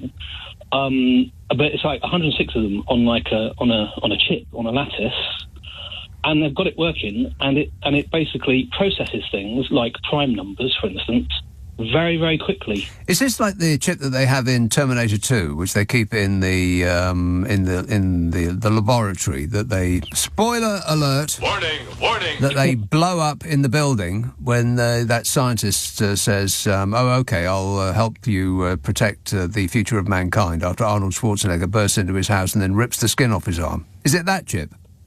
Sort of. If you can actually make applications for it that are sensible, it's faster. It's like billions and billions and billions of times faster. So it's smarter than we are.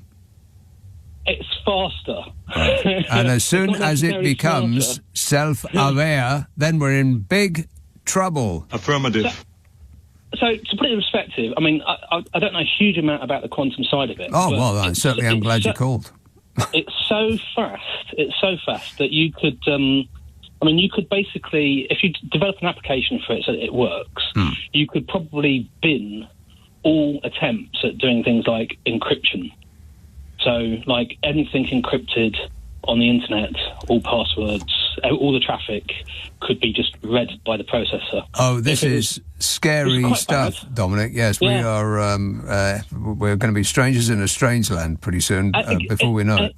It gets worse, because going back to what you were saying... Worse? I mean, if you can get that application to work with large language learning models, then and AI, then you could have if you could get the bandwidth, if you get, like, enough information to go through it, then you could have an exceptionally fast AI.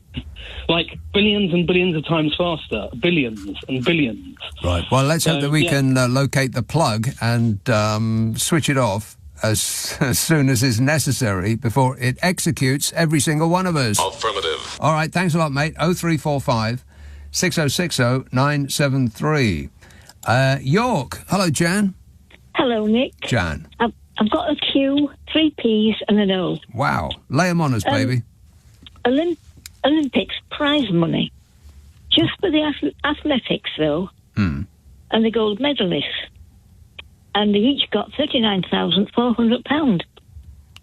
I thought it was supposed to be an amateur thing. Exactly. You shouldn't have prize money in the Olympics, should you? No, I don't think you should. It should be for the love of it. That's what I thought. Yeah, well, that's anyway, what I thought. It was awarded by the World Athletics, so... Yeah. Whether it... I mean, they used to be happy with a medal and a bunch of flowers. What's wrong with that? Yeah. And the glory, Jan. Yes. They do it for the fun of it, don't they? Yeah. Not the money. Mind you, if they waved £39,400 in front of your face, you'd think, oh, yeah, all right then. Well, I might do, yeah. Okay. Anyway, the P's now. Pret-a-manger. The staff are to wear body cameras. Why is that? Because of violence against shop staff. Oh, for crying out loud. Isn't it awful? Body cameras? Yep. God. I mean, they're wearing body cameras in response to something that's already happened. Presumably, it's not, just in case. It's in reaction to them being attacked over a sandwich. I know. You can't believe it, can you? No, you can't believe it. No. Right, what else? Port Talbot, the last furnace shut down. Right, Port Talbot blast furnace. Mm-hmm. And this one is a pocket watch that belonged to Roosevelt. It was stolen from an exhibit in 1987, turned up at an auction, and it's now back on display at his old home. Where? Long Island. Oh, right, Long Island. Yep. A pocket watch was stolen, a Roosevelt pocket watch was stolen, and now it's back on display in Long Island, which is suspiciously close to New Jersey. Absolutely. I'm not pointing any fingers. Right. Thanks a lot, Jan. 0345 6060 973. This text says P is for Pyongyang. Putin visits Pyongyang and does a bit of carpool karaoke with Lil' Kim. Is that what happened? I had no idea. Hampstead. Hello, Jason. Hello, Nick. Jason. Hi, how are you? Good, thanks. Yeah, Happy New Year. Happy New Year. Where were we? I've been waiting for an hour. You've been waiting for an hour? I am most apologetic. Sorry about that. Don't worry. I can't believe it. H. Hoctua. Yeah, I've got that one already. You waited an hour to say something that we can't even discuss on the radio. No, I got that one already. Well, so why didn't your producer, researcher, tell me an hour ago? Well, we got a new one today. We used up the old one, and we threw that glamorous assistant away, and then we've got a new one. No, it was a boy. It was a boy. They weren't familiar. You like glamorous assistant? Yeah. All right, so sorry about that, Jason. You've completely wasted your time.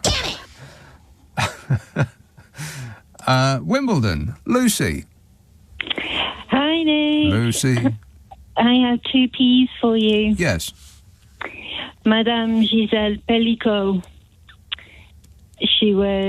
Her husband was convicted of horrific crimes, along with 50 or so of his mates that he advertised for on the internet. Yes.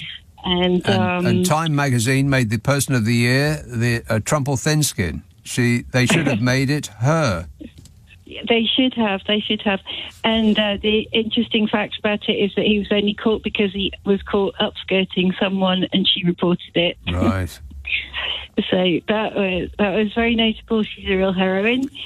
And the other one has a strange connection, not quite so much glory. Lily Phillips. Lily Phillips.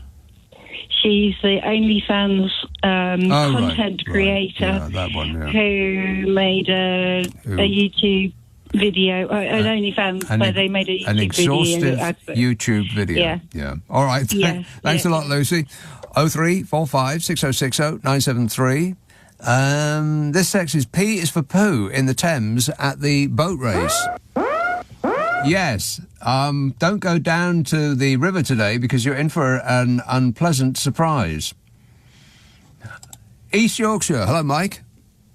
Hi, Nick. 2 P's for you, Nick. A world one and a domestic one. Yes. The world one is, if you are a Panamanian, you should be frightened, very frightened, of the tangerine terrorist in Mar-a-Lago, because he is threatening to control the Panama Canal. Yeah.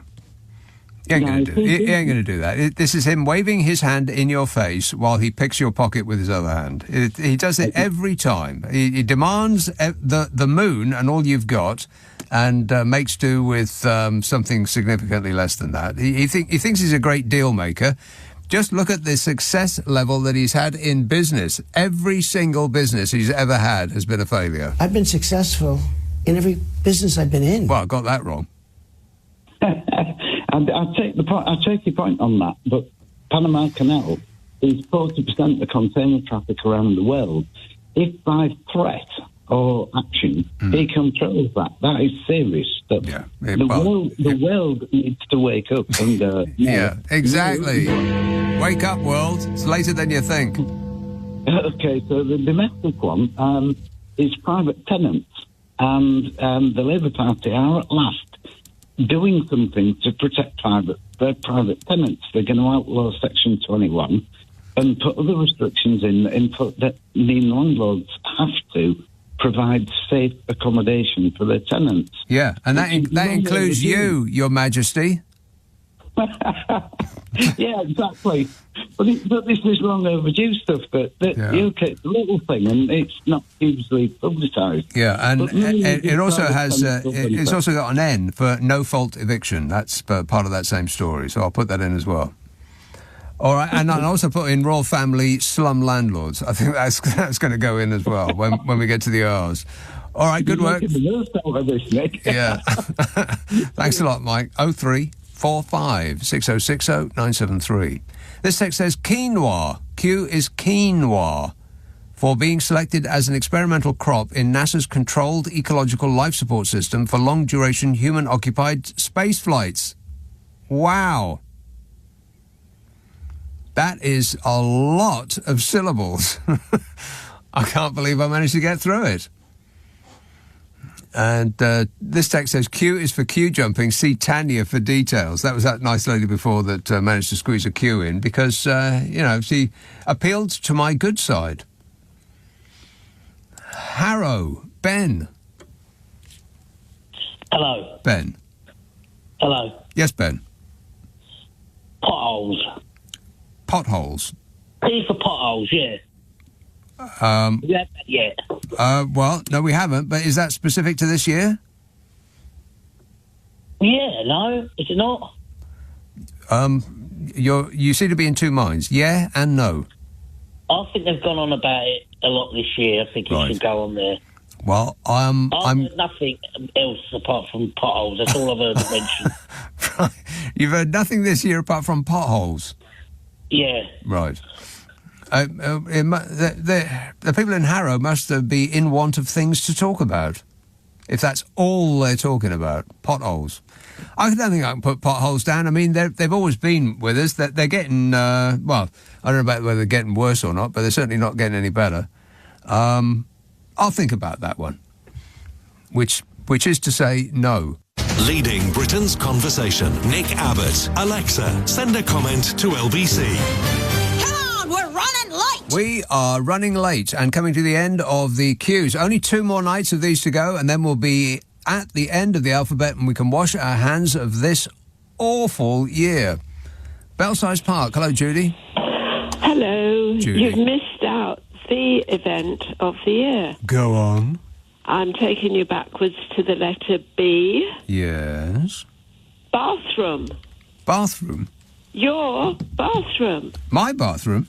Your new bathroom. I haven't got a new bathroom, Judy. It's a catastrophe in there. Well, they haven't nailed it to the wall yet.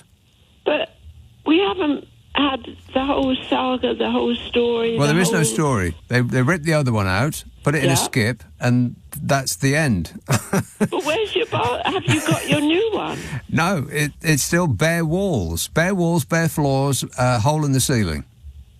So, without being impolite, where are you washing and everything? Oh, well, I have another one. You've got 2 bathrooms. I've got 2 bathrooms, yeah. And 3 cars still, I bet. No, I haven't got 3 cars. I've never had 3 cars. You did have 3 cars. I don't think that's correct. It's absolutely correct. You had a defunct car, you had a new car that you bought that didn't work, and then you had another car that did work. Oh, well, no, I think I sold one before I bought the other. I don't think so. I think that is correct. Yeah, I've had 3 cars, actually 4, because my mum lent me one when I was at uni. I've had 4 cars in my life, 2 of which I don't mean that. I meant there were 3 at the same time. Yeah, no, 2 of which I still have. One is under a cover. I haven't started it in months. 2 cars? Yeah, I've got and 2 2 cars. bathrooms. Yeah, I'm practically an oligarch, me, Judy. So are you going to keep us... So next year we'll be here about the new bathroom? Well, assuming that somebody does come around and put it together for me, then I suppose so, yeah. You know why that's happened, don't you? Why? Because you shouted your mouth off about the awful people and wouldn't let them use the loo. No, it's... And I'm hardly surprised that they wouldn't come and fix the bathroom. No, that's not it at all. It's that... the works are butted Christmas and nothing gets done the second half of December or, I warrant, the first half of January. But this started months ago. Yeah, I know. It's a personal catastrophe for me, Judy, but don't you worry about a thing. I'll work through it. All right? Right. OK. Cheers, my dear. 0345 6060 973. Wanstead. Hello, Sophie. 2 cues for you. Yes. So don't poo-poo this one away because you know you won't have many cues. Don't do what? But don't dismiss it. Oh, thank you. Right. So the first cue is Qatar Airways are flying to Canada now. No. From Doha. No. No, I was trying to be helpful. No. Okay, then the second one, which is more legitimate, I suppose. Yes. Qatar were the mediator with the that's with the right. problems going on in Gaza. In Israel, yeah, that's right. So is that one acceptable? That most certainly is acceptable, yes. So I'm pleased. Yes to the second, no to the first. Thank you. All right, thanks a lot, Sophie. You can. That's about a 75% success rate, I think. There or thereabouts. I'm doing the mental arithmetic, and I think that is approximately right. Carnforth. Hey up, Annie. Hey up, Nick. Well, that was the cue I was going to do was Qatar, but actually they have now withdrawn from doing that because they said the actors were not serious. Yeah, that's right. About peace. Yeah, they didn't think they were, serious. Exactly, serious. Yes, yeah. And there is one other one that I'd forgot about, and then when I thought about this situation again, it reminded me. Bisan Auda, she is a young journalist, Palestinian journalist, who I've been watching a lot on YouTube, well, because she's on Al Jazeera. But she has won an Emmy Award, a Peabody Award, and an Edward Murrow Award, I don't know what that is, for journalism, because she's been amazing. She's only in her 20s, I think, and a lot of it she's been filming, even just sometimes on her phone, just about everyday life, what it's like surviving in Gaza. Right. So she's won. And how do you spell Auda? Auda is O-W-D-A. O-W-D-A. And it's Bisan, B-I-S-A-N. A-N. Oh, no, or is it O-N? Well, I will certainly look that up, and I'll get it correct, and I'll stick her on the list. Yeah, she's great. Okay. You should look her up. I'll do that. Thanks, Annie. Cheers. 0345 6060 973. K is for Kew Gardens, says this one. The Kew Gardens lights being 70% LEDs, and this is only for the Christmas light show there. Yeah, I saw the Christmas light show at Kew Gardens. It's always marvellous. What was really good was they did, for the first time this year, they did Halloween lights. If you missed them, then Halloween will come, assuming we all live that long, Halloween will come around next year, and I bet they do it again, because it was a hoot and a half. Tooting. Hello, Jan. Hi again, Nick. I've got a P and an A. Yes. Shall I do the A first? Why not? Yeah, so this is about the Asian hornet that's been causing havoc in parts of England. It's easily identifiable. It's an invasive. It's huge. Yeah, it's got bright yellow leg tips, so it's easily identifiable. Well, it's the size of a small car. You could see it coming. But they're bee munchers. They munch bees. They like bees. They're bee munchers. That's what you said. Yeah, they're bee horrible. munchers, right? They're destroying. They actually are they say they're a significant threat to the UK's wildlife. That's right. The ecosystem depends on pollinators. And why are they coming here? Well, I think they came here through ships. No. Why are they coming here? Why are they coming here? Yes. What, the Asian hornets? Mm-hmm. Well, I don't know. They've had an easy ride to get to the UK because they got. It begins with C and ends in climate change. Oh, climate change, but they've also come to Europe, with fruit being shipped. And to they Europe. munch bees. Yeah, for a they're living. Horrible. But they say the government and all the lots of nature conservation organisations. Yeah, we should definitely do something about them. Yeah. When you see them, report them. Yeah. report them. Cause and a police officer will be round, whenever they get the time. Yeah. Report them. So You're on report. Sorry. Yes. So should I go on to the P?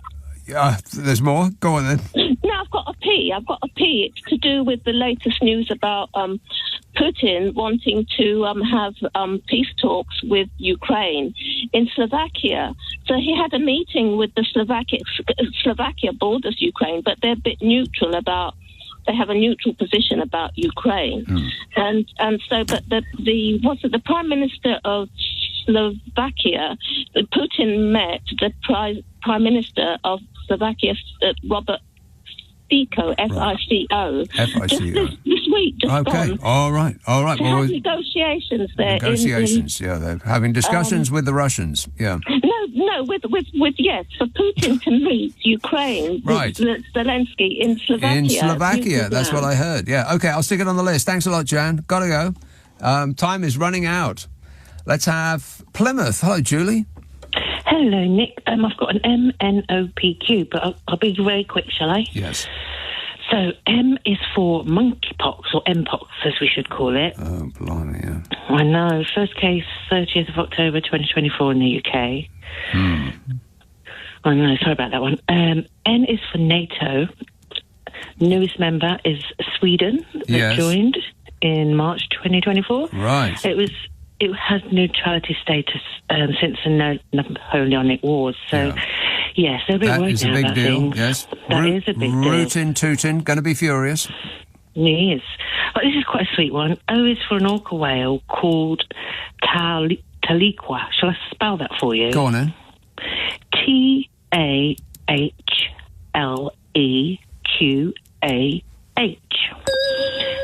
And she was the one in 2018 that carried her dead calf for 17 days, 1,000 miles. Oh. And the experts called it was a grieving behaviour, bless her. But they've been tracking her, the Centre for Whale Research. And she's got a new... Another one. She's got a new baby. I know. Isn't that sweet? No name. I know. Well, I thought some good news would be nice. Yes. I've got a cue for you. Go on then. The queer community in London had their first Muslim Pride event this year in June. Right. Queer community in London had a Muslim Pride event. It's the first Muslim Pride event in this country, I think. And it's in June. Queen Mary University London organised it. Right. Okay, well, we are in want of cues, that is for sure, so I'll stick that one on the list. You Julie? stick that one, okay. Thank you, bye, Oh, Nick. thank you. Cheers, my dear. And finally, Finchley, Marion.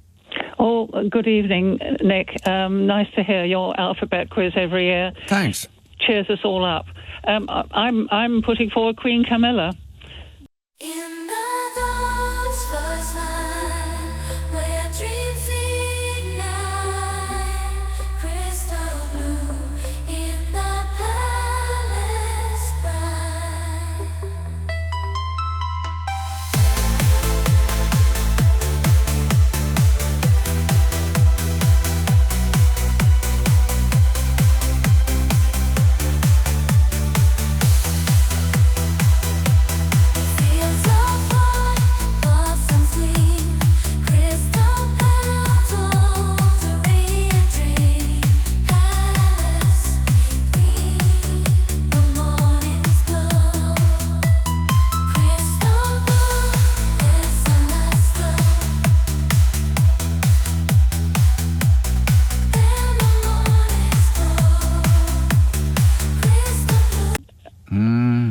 Why is that? Well, did you put her under C for Camilla, or? Well, but why though? Why? Well, because she's been a wonderful support to the king. I'm, as you probably remember, that I'm a staunch monarchist. I've loved the royal family all my life. Right. So, of course, Queen Camilla. Whenever you hear Queen, doesn't your mind automatically go to the Queen? Well, of course it does, yes. And we all loved our dear revered Queen, didn't we? And she was so brave right to the end with cancer. It's unbelievable how she stood there. She had to stand there and suffer Liz Truss. Absolutely. that was an absolutely incredible photograph. Had that poor woman not suffered enough. Marion, that's it. Time's up. Thanks for that. Okay, 2 more of these to go. It's going to be tomorrow, let's see, R, S and T. Oh, that'll be a piece of cake. And then the really difficult stuff happens on Sunday. Difficult stuff happens on Sunday. Difficult stuff happens on Sunday. Difficult stuff happens on Sunday. Difficult stuff happens on Sunday. Difficult stuff happens on Sunday. Difficult stuff happens on Sunday. Difficult stuff happens on Sunday. Difficult stuff happens on Sunday. Difficult stuff happens on Sunday. Difficult stuff happens on Sunday. Difficult stuff happens on Sunday. Difficult stuff happens on Sunday. Difficult stuff happens on Sunday. Difficult stuff happens on Sunday.